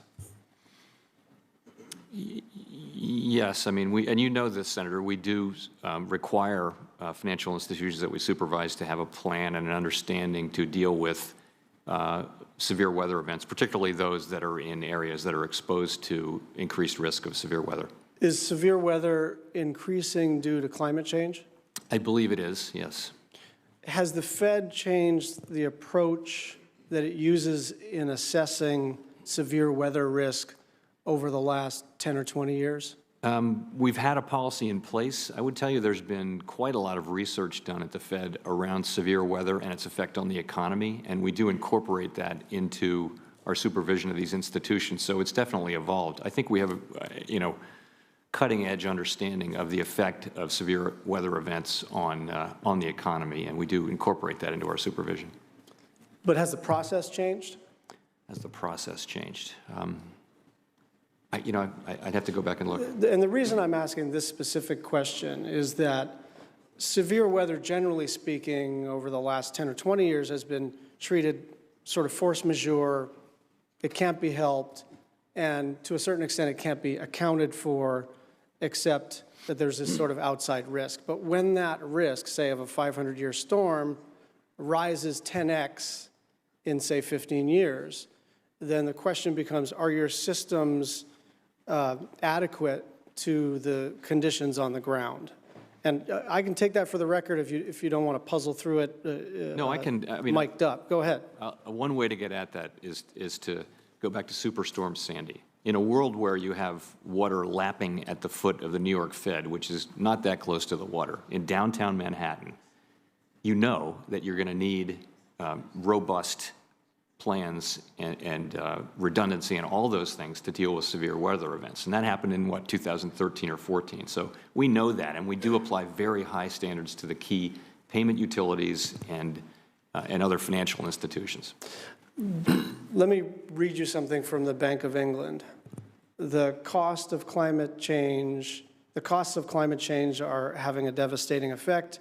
As financial policymakers and prudential supervisors, we cannot ignore the obvious risks before our eyes. We must integrate the monitoring of climate-related financial risks into the day-to-day supervisory work, financial stability, monitoring, and board risk management. Do you agree with the Bank of England? I guess I see climate change as a longer-run issue. I don't know that incorporating into the day-to-day supervision of financial institutions would add much value. We have lots of things to supervise them for. Let me make the case for day-to-day supervision, especially prudential supervision. You measure cybersecurity risk, political risk, balance sheet risk. You measure risk. This risk is accelerating. And I understand the desire for the Fed to sort of stay out of the political fray and even to stay out of the public policy fray. But this risk is accelerating, and I am satisfied that you're puzzling through this and that the staff is trying to get this right, but I am not satisfied that you are drawing the correct distinctions between weather and climate, and that you're adequately accounting for the increased frequency and severity of severe weather events due to climate change. And there's one other part of climate change. It's not just individual events. It's changes in weather patterns that could cause individual portfolios to be more at risk. And so do I have your commitment to continue to work with our office on this problem, especially given that, as you know, more than a dozen central banks around the planet are working really hard on this. And again, without an ideological lens, but just to try to adequately measure the risk. Yes, and I'll also say there's really nothing going on in the other central banks that we're not quite well aware of, as I think you know. Thank you. Thank you. Senator Perdue. Mr. Chairman, good to see you again. Thank you for your forbearance, your second day going through this. I'd like to go back to a topic that we covered just a little bit earlier. Today, we have in the world about directionally correct, about $60 trillion of sovereign debt. The United States has about 22 of that. Corporate debt since 2008 in the United States, between the last decade, between 08 and 18, about doubled, but still only represents about 4% of more than $60 trillion in overall U.S. capital market assets. My question is basically, after reviewing all the data around corporate debt, sovereign debt, and particularly the increase in corporate debt, do you believe that leverage lending has reached a point where it's beginning to be a systemic risk? If so, can you explain what information you're using to look at that? So as far as corporate debt is concerned, I would tell you I do not see it as rising to the level of a systemic risk, and or a financial stability risk, which we think of as something that could threaten the functioning of the financial system. And the reason is a couple of things. First, the risk is really held in more than half of the risk in leveraged lending is held in collateralized loan and debt obligations, and those are market-based vehicles. They're not on the balance sheet of banks, and they're not runnable. I mean, it was runs during the crisis that caused a lot of damage. The funding for those vehicles has a longer expected life than the assets that they own. So that's an important thing.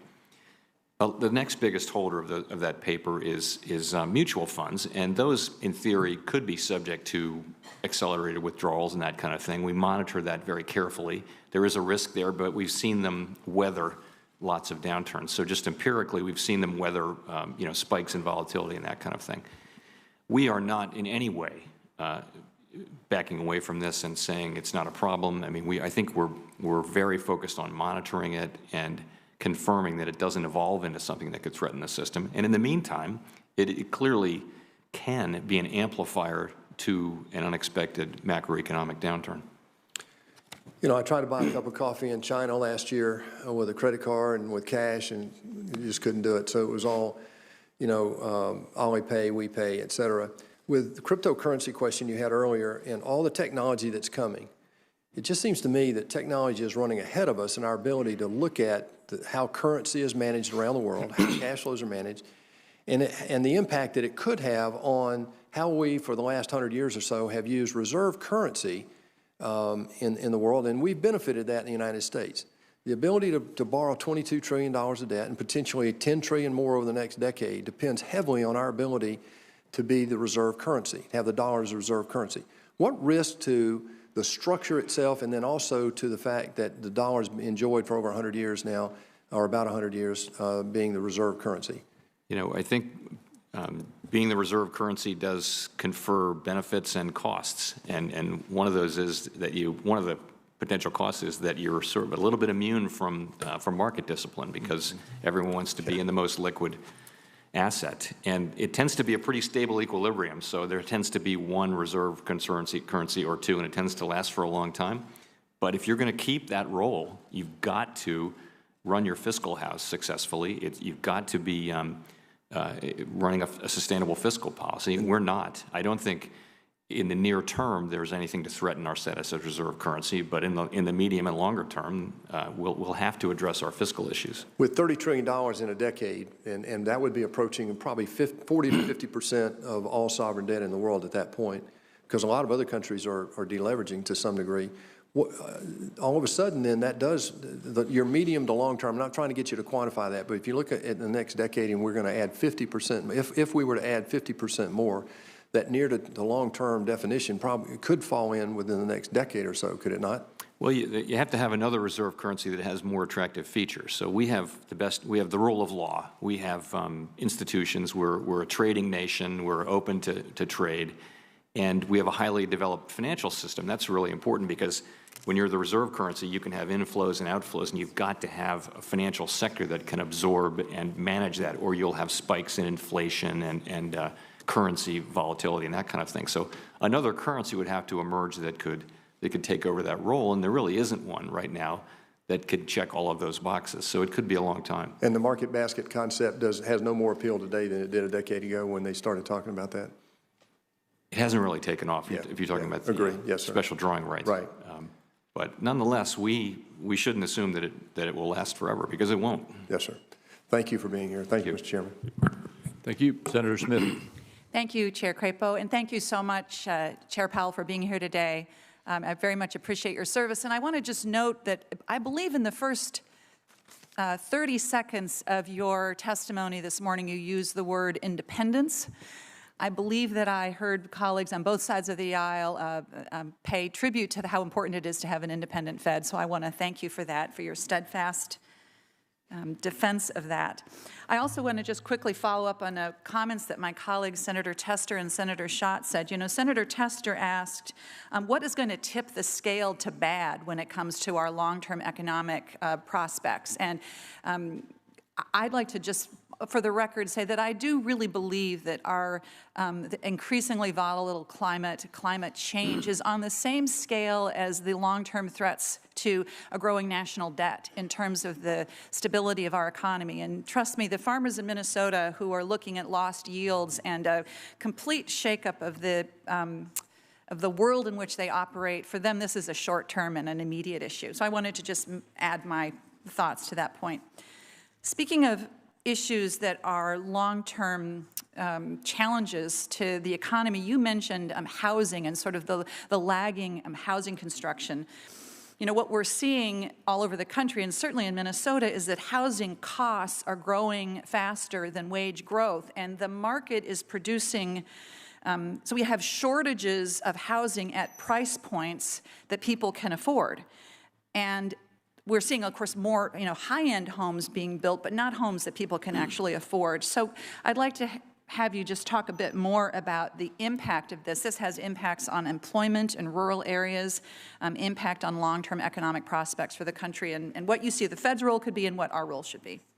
So I think what we hear from the home builders is that it's a series of factors that are really holding them back and driving and challenging affordability. And it is in many cases that there was a big home building sector in 2005, and a lot of those people retired in 2007, 8, 9, 10, and 11, and now you have a shortage of skilled labor, so it's hard to get people on the job, electricians, plumbers, carpenters, and other people.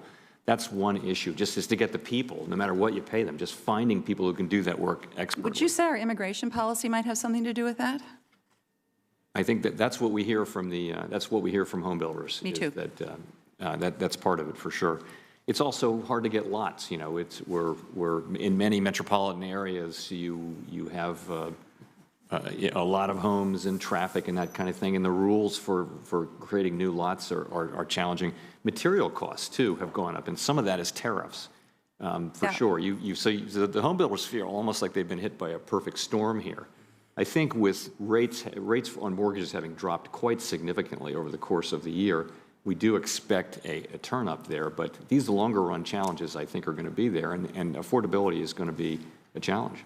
What I hear from businesses and communities, especially in rural Minnesota, but really all over the state, is that the lack of workforce housing, affordable housing for people who have good jobs, is actually a real limit on economic growth. I'm doing a series of roundtables around the state to try to get at this, so I appreciate your comments on that. Thank you. Let me just ask you another on another topic. Senator Shelby was talking about the relationship, or maybe the shifting relationship between interest rates and growth. You are under political pressure, which I don't approve of, to lower interest rates. I'm not asking you what you're going to do, but I want to look at the lesson of what we're seeing in the EU. So in Europe, the central bank essentially has negative interest rates. Economic growth is only about 1.2% a year, and inflation is also below target. So my question is, what can we learn from the experience in Europe? It looks to me, or some could conclude, that you end up losing many tools in your toolbox when you, that seems to be sort of the challenge that they have. Now, obviously, some of this is monetary policy and some of it is fiscal policy, but could you comment on that? I will, and it's really the same lesson that we've learned, I think, from Japan, that you see that in a less extreme form in Europe, and that is that you don't want to get behind the curve and let inflation drop well below 2%, because what happens is you get into this unhealthy dynamic potentially where lower expected inflation gets baked into interest rates, which means lower interest rates, which means less room for the central bank to react, and that becomes a self-reinforcing thing. We've seen it in Japan, we're now seeing it in Europe, and that's why we think it's so important that we defend our 2% inflation goal here in the United States, and we're committed to doing that. Thank you. Chair Crapo, I have several other questions that I'd like to submit for the record. I'm especially interested in submitting a question around Deutsche Bank. Last night, the New York Times reported that Deutsche Bank's private banking managers urged the bank to retain Jeffrey Epstein as a client, even after the compliance officers recommended that the bank drop him as a client because of reputational risks. So I'm going to submit a question about what type of customer does represent a reputational risk, and if not Epstein, then who? Thank you. All right. Thank you. Senator Kennedy. Thank you, Mr. Chairman. And thank you, Mr. Chairman. Mr. Chairman, what is the economic impact, in your judgment, of illegal immigration on America's economy? I would have to answer it in generalities. I haven't tried to quantify that, but people who come in legally or illegally, they add to our workforce, and they contribute to GDP, certainly. So that's part of it. I think that part of growth, you can really boil growth down into labor force growth and productivity increases, and immigration, total immigration, has contributed more than half of the growth to our workforce in the last few years. So it's important. What about illegal immigration? Does it have an impact on wages? You know, there's been a lot of research on that and has really not reached a clear conclusion. There are research that finds no visible impact, and there's research that finds it has a modest impact. Well, do you think illegal immigration is a good thing? You know, it's really not at all in our say-so. It's like trade or guns or some other things that we don't really take part in. Well, in part it is, and let me explain my perspective. We welcome about 1 million of our world's neighbors to become American citizens every year. I think that makes our country stronger. I think we can probably agree on that. Unfortunately, we have a lot of folks that come into our country illegally. I think part of the reason that so many people want to come to America is because we have rights, and we cherish them and we protect them. I mean, when's the last time you heard of somebody trying to sneak into China? They want to come to America. But with rights go responsibilities. One of our responsibilities is to abide by the rule of law. Federal law is not an a la carte menu. You can't pick and choose which laws you want to abide by. And to come into our country illegally is a violation of federal law. And it would seem to me that we would want to do everything we can, if you believe, as I do, that people respond to incentives, not to give people an incentive to violate the law. Now, that's kind of my perspective on it. Properly vetting people who come into your country, in my judgment, is not racist. It's prudent in the interest of public safety. Are you familiar with the program called Directo a Mexico? I am not, at least by that name. I understand it's a program under the Fed. It facilitates remittances from people in America to other countries with low transaction and exchange fees. This must be part of our ACH operation, and we do some remittance business through our ACH internationally. Okay. Will you make it easier for people in our country to send money to another country?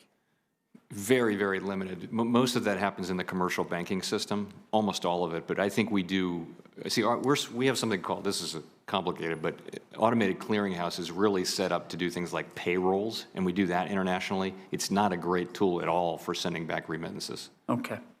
But you do have a program, you're just not familiar with it, called Directo a Mexico? I'm not familiar with it, sorry. Okay. I'll look into it. Do you know if U.S. citizenship is a prerequisite to being able to use the program? I don't know. I have to check on that. Do you know the impact of your program on the American economy? What does it do for us? I'd have to look into all those things, and I'd be glad to do it. Okay. You're aware that remittances form a huge portion of the GDP in other countries, like Mexico, for example. Yes, I think a number of countries rely on remittances from relatives who work in the United States and send money back home. Right. And if someone is here illegally, this program could be an incentive, could it not? In principle, yes. Again, I am completely unfamiliar with it, so I should really. That's fair. I don't want to catch you off guard. I'll be calling you. I'd like to visit more about this. Good. And whether this is a good idea or whether it improperly incents people to break the law. Okay? Thank you, Senator. Thanks for your good work. Senator Van Hollen. Thank you, Mr. Chairman, and welcome, Mr. Chairman, and thank you for your leadership. As you know from previous questions I've asked you at these hearings, I've been very frustrated about the lack of the development of a real-time payment system at the Federal Reserve. There were some questions in the House yesterday about this. As you acknowledged, the Fed's been looking at this for 5 or 6 years. In the meantime, every day that goes by, the lack of a real-time payment system is costing millions of Americans lots of money. And over the course of a year, we're talking about millions of Americans losing billions of dollars, especially those who are going paycheck to paycheck. At the same time, other countries, Great Britain, the EU countries, lots of other countries have gotten there before us, and there's no reason we shouldn't have gotten there a long time ago. In the meantime, because of lack of progress, there's been more momentum for a de facto private sector version through the consortium of big banks, the clearinghouse. And there's lots of concerns about that system. Mr. Honig, who was formerly the vice chair of the FDC, and Bruce Summers, formerly at the Fed, recently wrote an editorial about their concerns with the largest banks in the country controlling the payment system. And I just want to quote from their article. And they say, the needs of consumers and businesses and the depository institutions nationwide that provide them services will be best served by the Federal Reserve continuing to play its role as a payments processor. The alternative, we believe, is to award the clearinghouse a de facto monopoly, resulting in a less competitive and less efficient market for immediate payments. Question. Do you share the concerns they expressed in that editorial? Senator, as you I'm sure know, we actually have a proposal out to provide a real-time settlement system, 24/7, 365, and asked the public to comment on that. We sent it out late last year. We've got several hundred, 900, I think, comment letters and all that. And there's been, this proposal came out of our Faster Payments initiative. We chose to pull people together, as you know. Not to cut you off, but when do you expect to get this done? I mean, well, again, other countries have done this. It's not that complicated. It's really just a question of making a decision. So do you share the concerns that were expressed by those two individuals in their editorials? And let me, as you think about your answer, I want to point out that 2.5 years ago, when the Big Bank Consortium was preparing to launch a real-time payment system, they told the Department of Justice that they would charge the same price to all depository institutions regardless of their size.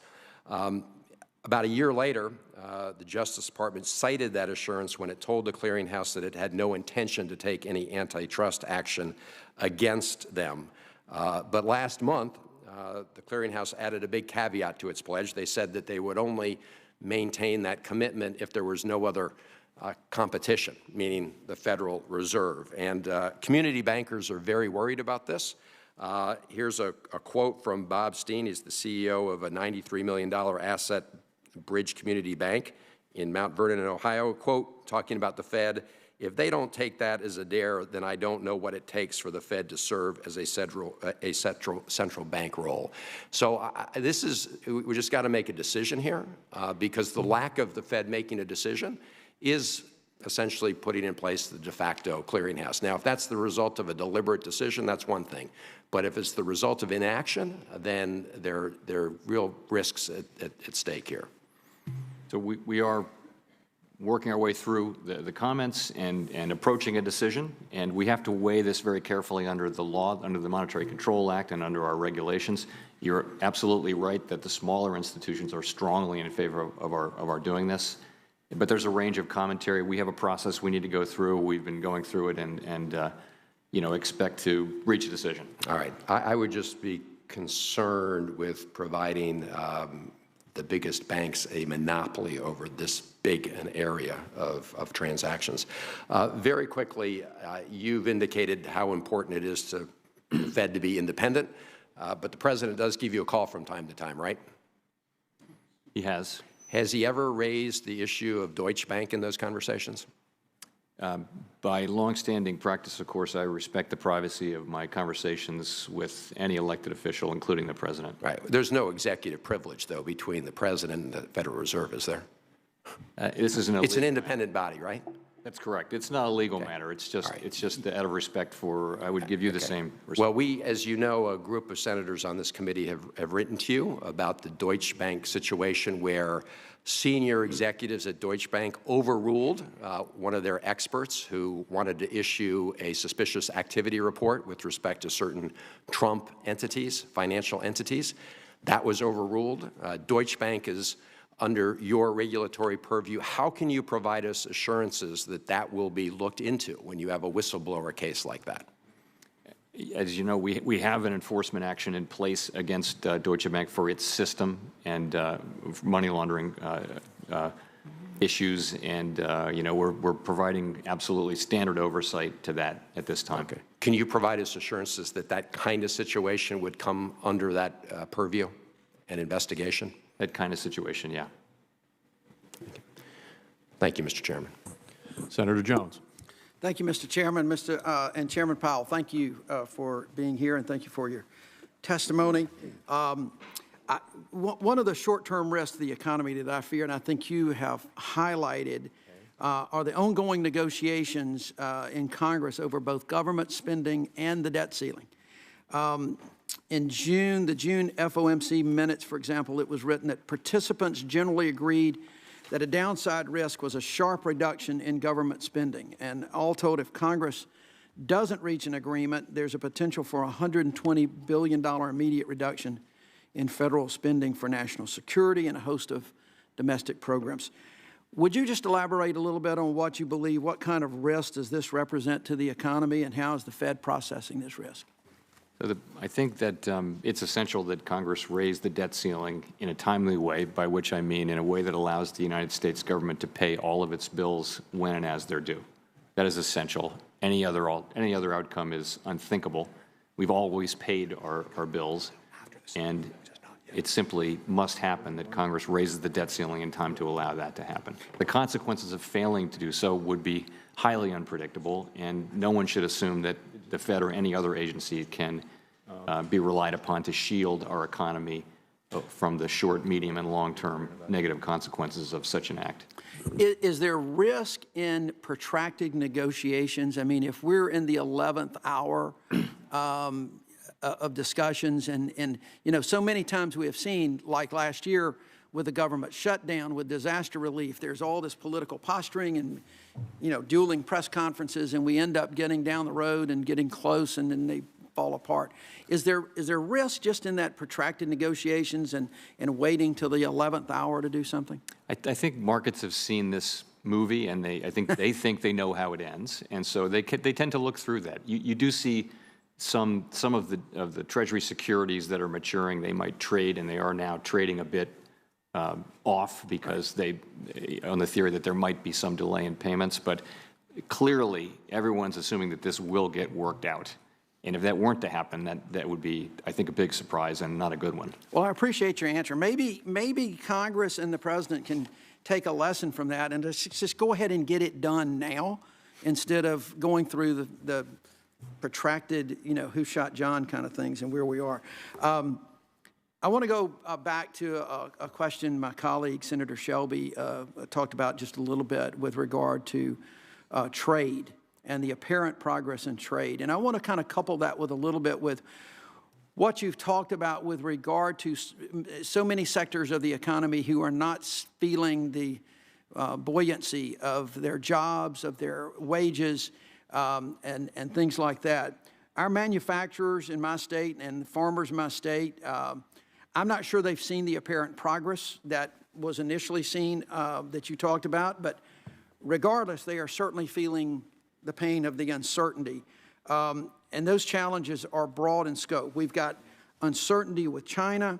There's uncertainty with Canada and Mexico. There are steel tariffs. There are potential auto tariffs. There's retaliatory tariffs on farmers. And yesterday we heard there may be French tariffs, and even our Ex-Im Bank needs reauthorization.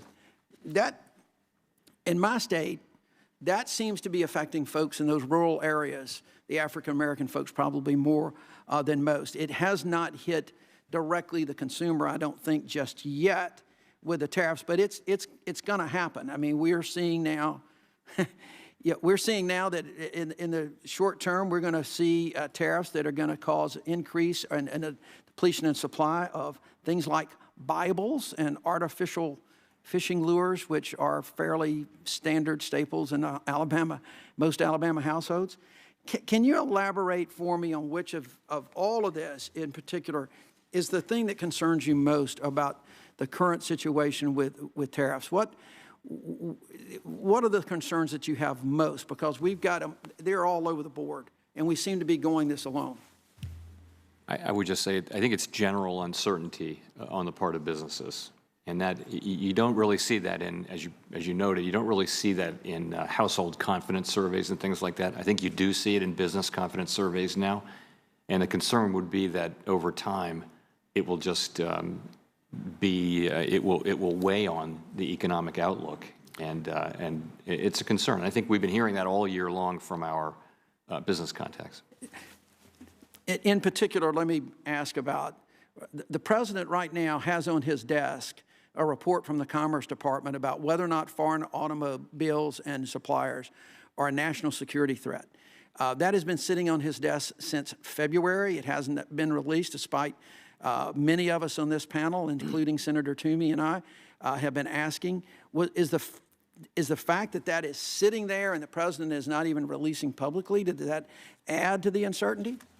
You know, I'd be reluctant to comment on any particular aspect of trade policy, which is clearly not our job. At the same time, we try to call out the things that we're seeing. We owe that to the public, and so I would just leave it at the level of high uncertainty. Well, I appreciate the answer. It's really more of a comment from me than anything else. So thank you, Mr. Chairman, so much for being here, and thank you, Chairman Crapo. Thank you, Senator Jones. And as you can see, Mr. Chairman, we don't have any other senators here, but we have senators coming. So we're in the second vote at this point. Senator Brown will be back in a few moments. He and I are switching out. And while we wait for some of the other senators who want to have a chance to ask you some questions, I get to ask a few more of my own. So I'd like to go back for just a moment to the cryptocurrency issue.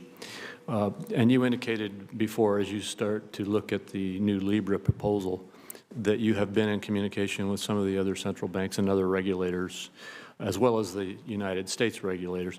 Are you aware of any other cryptocurrency proposals that are out there, other than Libra, something else globally that is being developed? I mean, not really. There are companies that are looking at internal stablecoin type ideas to use with their customers, but nothing that I'm not aware of anything that could potentially be quite so scalable so quickly as this, given the existing network that the company has.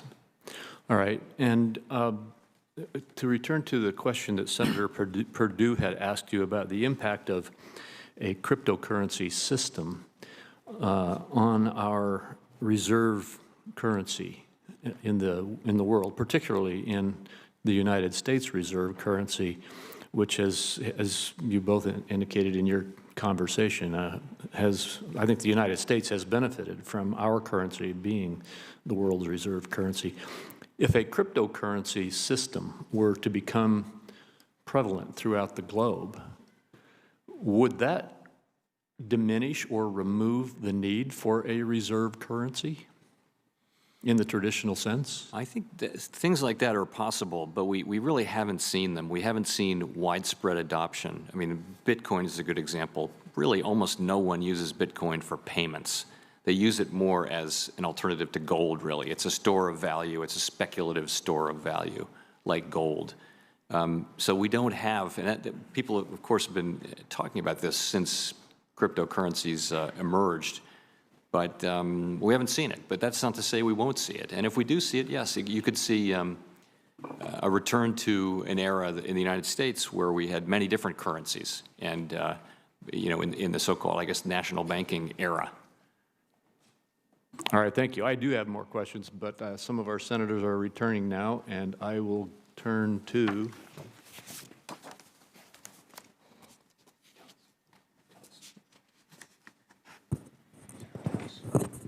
Senator Tillis. Thank you, Mr. Chairman. Chair Powell, thank you for being here.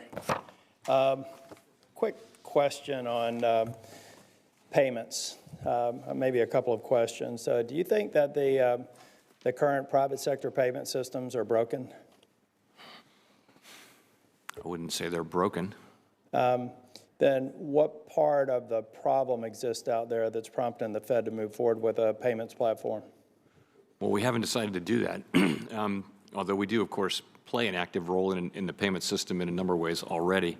Where the U.S. lags is real-time payments broadly available on an equitable basis. Other countries are way ahead of us on that, and so for the last 5 years, the Fed has been trying to push us. We don't have plenary authority in this area, trying to push us generally into a place where that will be available to people, as it is in many other countries around the world.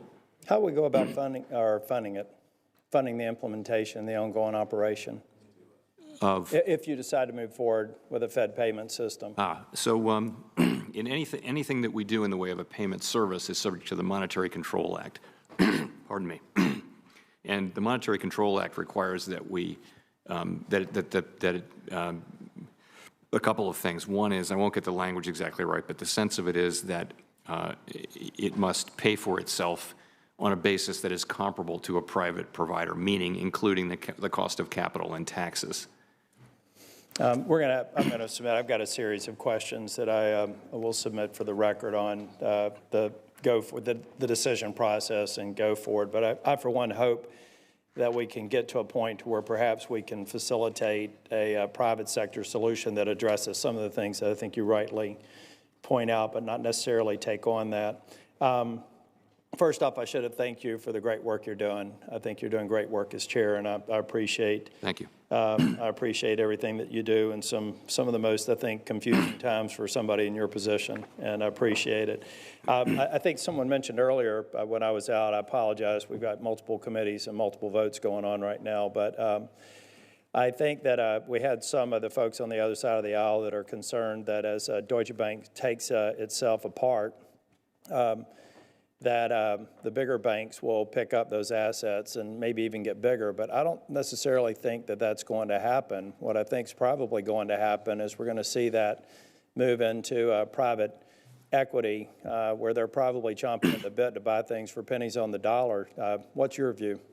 You know, as you remember, that's exactly the kind of thing I used to spend my time doing. But I honestly have not looked at the company with that question in mind.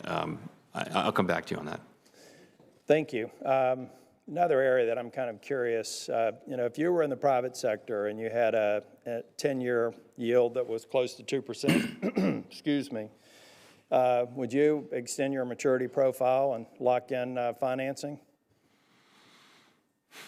based on today's market conditions? I mean, not as a general matter, I think this would be a nice time to lock in, yes. Yeah. This is a low rate. So as we take a look at our own debt, is it time to potentially consider, I know there's some short-term transition costs, but to potentially consider what other countries are doing on longer-term bonds, up to and including, I think more recently, 100-year bonds? This one is squarely in the wheelhouse of the Treasury Department, who do the debt management. And I know they look carefully, as you obviously know, at doing very long bonds. You have any view on the pros and cons of doing it? I really don't. You know, I think they look quite carefully at it. We looked at, when I was at Treasury 25 years ago, we looked at it and concluded that the market there might or might not be a market to do it. So we didn't get it done anyway. The last thing I'll leave you with, because I want to make sure that the other members get in their questions, is we'll be submitting additional questions for the record for some of my age-old priorities in terms of regulatory work that you're doing, specifically around inter-affiliate margin, Volcker, recalibrating the GSIB surcharge, and a number of other things. We really believe that these are things that are very positive that we need to see progress on. So we'll be submitting questions for the record so that we can see what the progress is and timelines for results. Thank you for being here. Thank you. Senator Reid, you ready? Or should I go with Senator Cortez? Senator Cortez Masto. Thank you. Chairman Powell, thank you. It's good to see you again. And thank you for all the good work that you're doing. At yesterday's hearing, you said that American workers have missed 10 years of wage growth. You said the Federal Reserve needs to do a better job of calling out the declining returns to workers. And you also said more business owners realize that an economy where the richest 1% of families control 40% of the nation's wealth is problematic. And yet you said one answer was for workers to increase their education. And you said this before. I think the last time you were before us, we had this conversation. And correct me if I'm wrong, I'm looking at the Fed's data, and I think it's on page 8. It's on page 8 of the monetary policy report that just came out. If I read this correctly, it shows that wages have barely increased for both high school and lower educated workers and college educated workers. So if you look at that graph, how I'm reading, and correct me if I'm wrong, from 2007 to 2017, wages were basically flat for both. In the past year and a half, wages have gone up by about 1.5% over 2007 levels for both college-educated and high school-educated workers. Am I reading that correctly? So it's been flat for both. These are real wages after inflation. That's what the trick is here. If you added inflation back in, and nominal wages, of course, have increased. But for both categories, it's pretty much been flat. There's been a nominal increase for both categories. Is that correct? So if you look at the table on the right, the picture on the right, what you see is that you had declines in real wages, and then you see them increasing. Around 2015, it became positive for College Plus, and then, but generally speaking, yeah, that's right. Picture. Yeah, and so And so would you agree that, at least what I see here, that the 1.5 wage increase over a decade is completely inadequate? I was actually referring to the first decade of this century when I made that comment. So what happened beginning at about 2000, the share of profits going to labor declined. It had sort of oscillated around a particular level for a long time, and then around the year 2000, it went gradually down over a period of 10 years. So my point was, when we talk about wage growth, we're talking about 3% wage growth, which is a pretty healthy level of wage growth. The problem isn't the change; it's the level, in the sense that we missed that period where workers were losing ground in wages against what they would have gotten traditionally. So it's kind of a complicated point, but that's what I was referring to. So can I ask you this, because you touch on, and I'm going to go back to this idea that somehow increasing one's education will lead to higher wages for them. Do you agree? Because you've said that a couple of times, and I've heard the conversation you had with Senator Cotton as well. Is that something you're saying to address and increase higher wages for individuals, is to ensure that they get a better education? And what do you mean by that? Well, I think people with higher education tend to have substantially higher compensation in their jobs. The value of a college degree compared to not having a college degree in terms of lifetime earnings is enormous. Yeah. So, and let me just kind of. By the way, I'm not saying. No, and I appreciate that, but here's the problem: the concerns I have with these numbers and these categories. Come to my state of Nevada, high-skilled labor, organized labor. Individuals graduate high school, but they don't get a college degree. They go get a skilled, go through an apprenticeship and learn a skill or a trade. And they are making good money, sometimes better than some of the folks that go to college. So what I see in these numbers is not a reflection of the true demographic of who we are as a country. That's my concern. And this idea that we are categorizing people as whether they're low income or high income, I think it's a false narrative. I think people with a high school education can make a good job. They may not be destined to go to a college or university, but they can go through an apprenticeship program. They can be that skilled labor that we need in this country. And it goes back to this issue, because you've identified the weaknesses we have of housing, manufacturing, and trade. And I will tell you, housing is the #1 issue in the state of Nevada. Part of that issue is we've lost all the skilled trade because of the downturn in the economy. So we should be investing in those individuals and getting them back to a level where they can go through those apprenticeship programs. And the final thing is, with our unemployment market, I do see, and I agree with you, that because we have low unemployment, that has increased the wages a little bit, because it's forced these companies to say, wow, it's really competitive market now, and I'm going to have to pay more to get more people in. But that should not be the only condition for increasing wages for individuals across this country. And the other thing you need to know, if you don't know, is coming to my state, whether you're a single mother or you're a parent, a two-parent family, these families are working more than one job. I think one job should be enough, don't you? I don't think you should have to work 2 jobs just to be able to make minimum wage. And by the way, a minimum wage at $7 an hour is poverty level. So my concern with these statistics is I want to see you get into the true demographics of who we are as a country and what is going on with these false narratives that I keep hearing, even from this president, that keeps arguing that somehow unemployment for African Americans and Latino is wonderful. And you even show it right here. So I appreciate that it's not. We've got to do a better job. And so that's all I'm asking for. Let's look at the true numbers that we have in this country, because that's the challenge that I see here, and not these false narratives that keep being thrown out there. So I appreciate the hard work you're doing, and I thank you for that. I look forward to working with you in the future, but I ask you and invite you to come in and let's have a further conversation on the data itself. Great. Thank you. Senator Scott. Thank you, Ranking Member Brown. Chairman, thank you for being here this morning, or now this afternoon, basically. I do want to continue perhaps that current narrative, because it does draw my attention. I listened to your testimony earlier this morning. I had meetings in the office and I had a chance to listen to your exchange with Senator Cotton on the labor force participation rate. Frankly, that the labor force participation rate has been ticking up slightly. One of the reasons why we saw the 3.6% unemployment go to 3.7% is because more folks are coming back to the workforce, which is a positive development. As it relates to the power of education and wages, I was raised by a single mother who had a high school education, and I thank God that she had the skills necessary to support her 2 sons. But one of the things I think we could take away from the numbers specifically as it relates to education is that there is power in education. These numbers that I remember are 3 or 4 years old, maybe 2 or 3 years old, but the person who doesn't finish high school has an average wage around $19,000. The high school graduate has an average wage around $29,000. The person who has a college education has an average wage around $58,000. And if you go on to a postgraduate degree, you have closer to a 6-figure income. So you multiply that over a 40-year work life, the numbers are so drastic and undeniable that without question, consistently speaking, throughout this nation, one of the fastest ways forward is, in fact, education. Your comment, do you agree or disagree with that?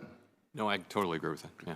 Well, your comment with Senator Cotton that got my attention was that a part of the challenge that we have with upward mobility in our society, which I think you pinned or put the focus on education, is the importance of understanding globalization and technology and the chasm that it creates in our workforce for those who, on one side, are going to be detrimentally impacted by this growing technology and technological gap that's being created. This gig economy requires perhaps even a different type of education. So it may not be the formal education that we're all used to, and those figures that I talked about from the high school dropout to the person with an advanced degree, that still works.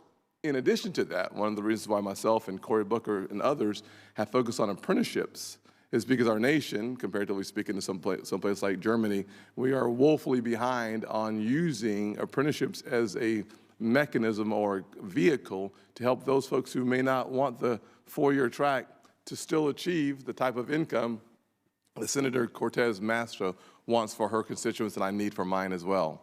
Is that an accurate depiction of the comment with Senator Cotton around globalization and technology and the importance of education? Yes, and I would just say education, for me, is a shorthand term that includes things like apprenticeship programs and trade schools and things like that. It just means things that enable you to get skills and aptitudes and succeed in the economy. So in a technologically advancing society, a lifelong learner will do better than one who's not.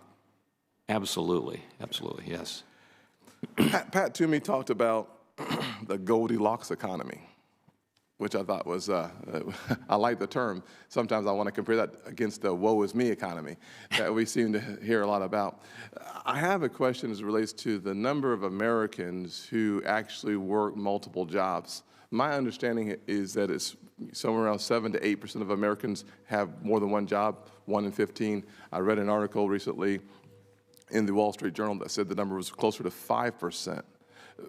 Can you help me understand what is the number? Is there a way for us to discern? Yes, we can run that number down for you. Okay. Is it less than 10%? I don't know. Okay. But I think there's a way to know that. It may be just the difference between the household survey and the establishment survey. We can get that number for you.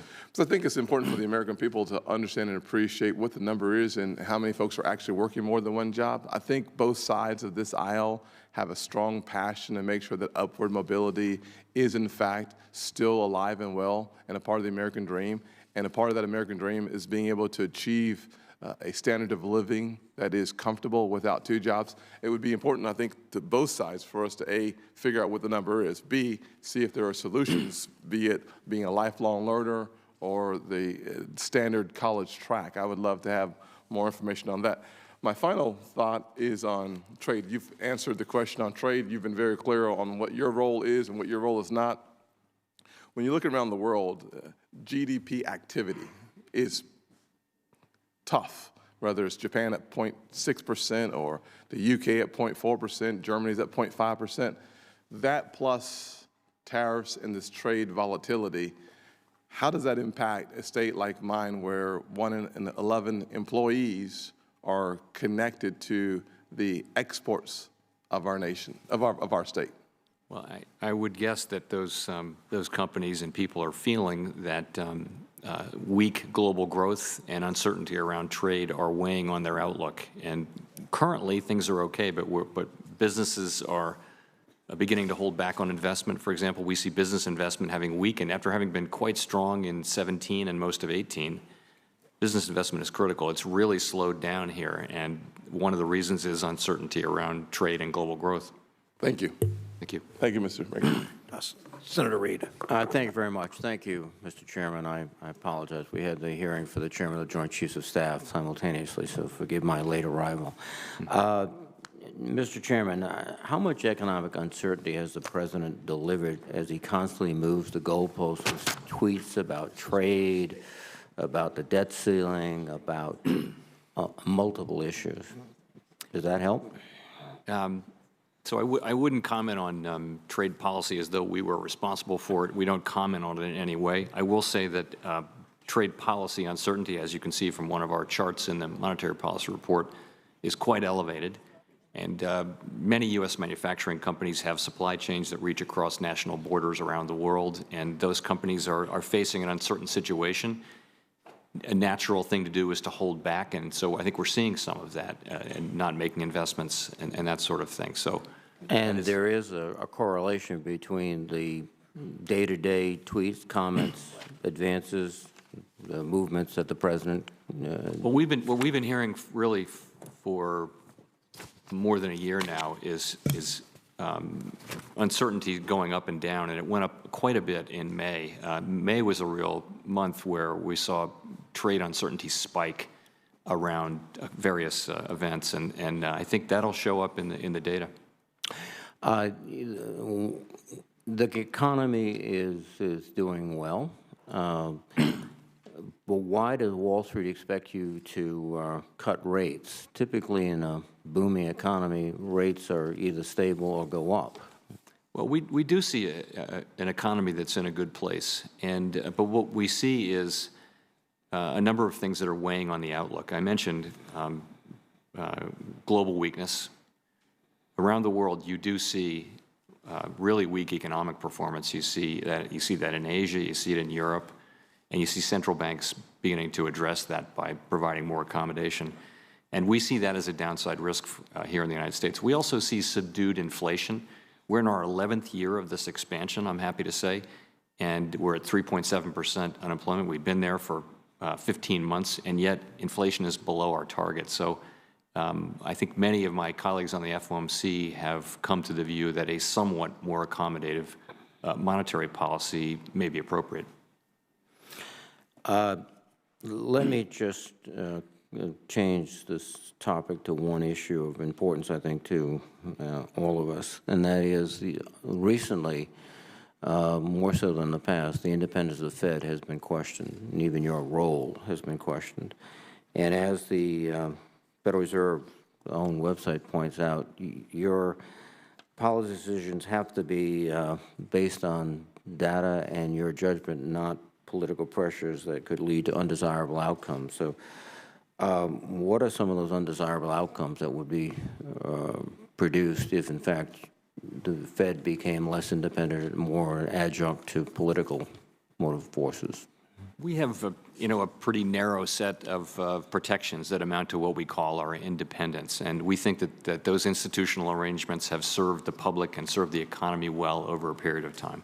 What we see in countries or in eras in the United States when those protections are not in place is we've seen bad outcomes happening, in particular the high inflation that the United States experienced in the 60s and really in the 70s was a failure on the part of the Fed to do what needed doing. Paul Volcker came in and did it. It was incredibly unpopular, as you'll recall, but it really put the United States in a great place for really for a long period of time having inflation under control. So those are the kinds of things. Right. But I think that comes back to my initial question, which is, the agitation by the President for lower interest rates to keep the economy going is as much political as this monetary policy. Does that influence your decision to lower rates? Not at all. I would want the public, it's critical that the public understand that we are always going to do our work objectively, based on data, with transparency, and we're going to do what we think is right for the U.S. economy. That's what we're going to do, and that's what we're always going to do. So that with data, you're prepared to raise rates if necessary? Absolutely. We'll do what we think is right. Thank you. Just a final quick question, and only someone who was here for the Sarbanes-Oxley legislation would ask, is that the Federal Reserve banks are subject to several levels of audit and review, and the Reserve Bank's financial statements are audited by independent public accountants retained by the Board of Governors. The question is, do you believe it's important for the Board of Governors to know whether the auditor has been disciplined in the past for poor performance before you select them?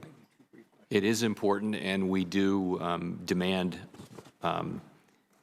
all relevant information on that question, including just about any kind of a question that's been raised. We get that information before we make a hiring decision. Thank you, Mr. Chairman. Thank you for your service.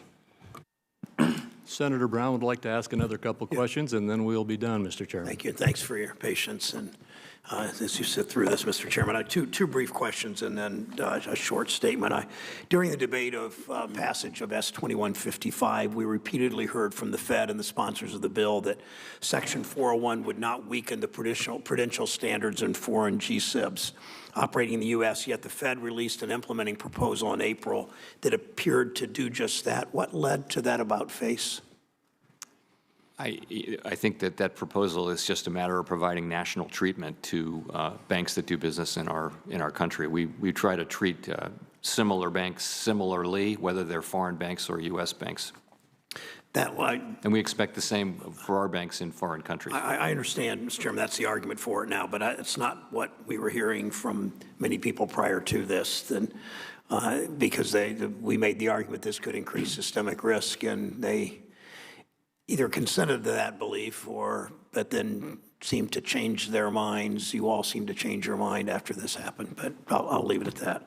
A couple other things. The last financial crisis was caused in part by huge financial institutions, Wall Street banks, that largely were given free rein to take big risks with entire sectors of our economy. As Senator Warner said, taking advantage of, he's termed it, taking advantage of gaps in the regulatory system. You've raised concerns about the ability to regulate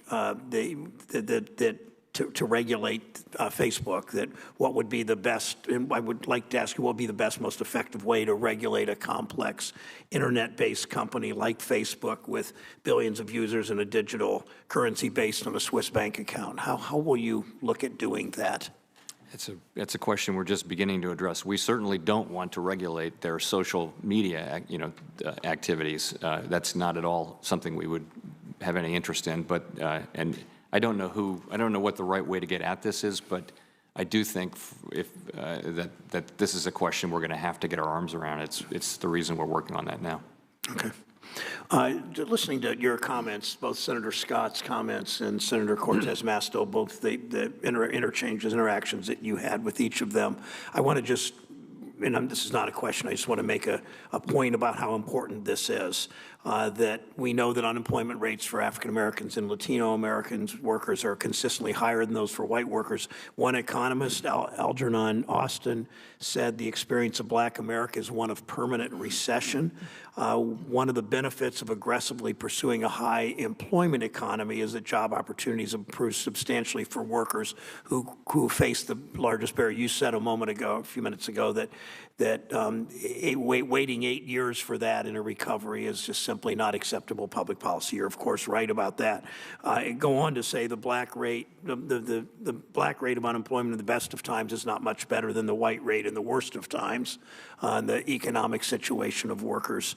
So you had talked about subdued inflation, and I think we miss opportunities when there seems to be, I don't think I've seen that in you, I've seen it in the past, a bias towards fighting inflation over fighting unemployment. And I think this disparity in unemployment rates between white workers and workers of color is another strong argument for weighing the benefits of a high employment economy and assessing maximum employment, especially with the likelihood of an outbreak of unacceptable inflation as it remains remote. So I hope you'll keep that focus. as you think about interest rates, as you think about your role in this economy? Thank you. Thank you, Chairman Powell. I told you those were the last two questions, but Senator Brown's question about Senate Bill 2155 has prompted me to ask a follow-up. I think this is self-evident, but I just want to be sure and let this be made a part of the record. The proposal that the Fed is looking at right now in terms of how to treat foreign banks or the subsidiaries of foreign banks that operate in the United States will not introduce systemic risk or increase systemic risk, will it? No.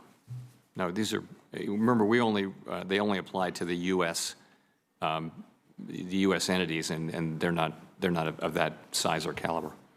And it's the same standards that we apply to our U.S. Our own, that's right. Our U.S. banks. That's right. Did you want to follow up on that at all? All right. We'll debate this between ourselves later. That's right. Well, Chairman Powell, thank you again for being here with us today. That concludes our questioning for the hearing. For the senators who wish to submit questions for the record, those questions are due to the committee by Thursday, July 18. We ask you, Chairman Powell, to please respond to those questions as promptly as you can. With that, again, thank you for being here, and this hearing is adjourned. Thank you.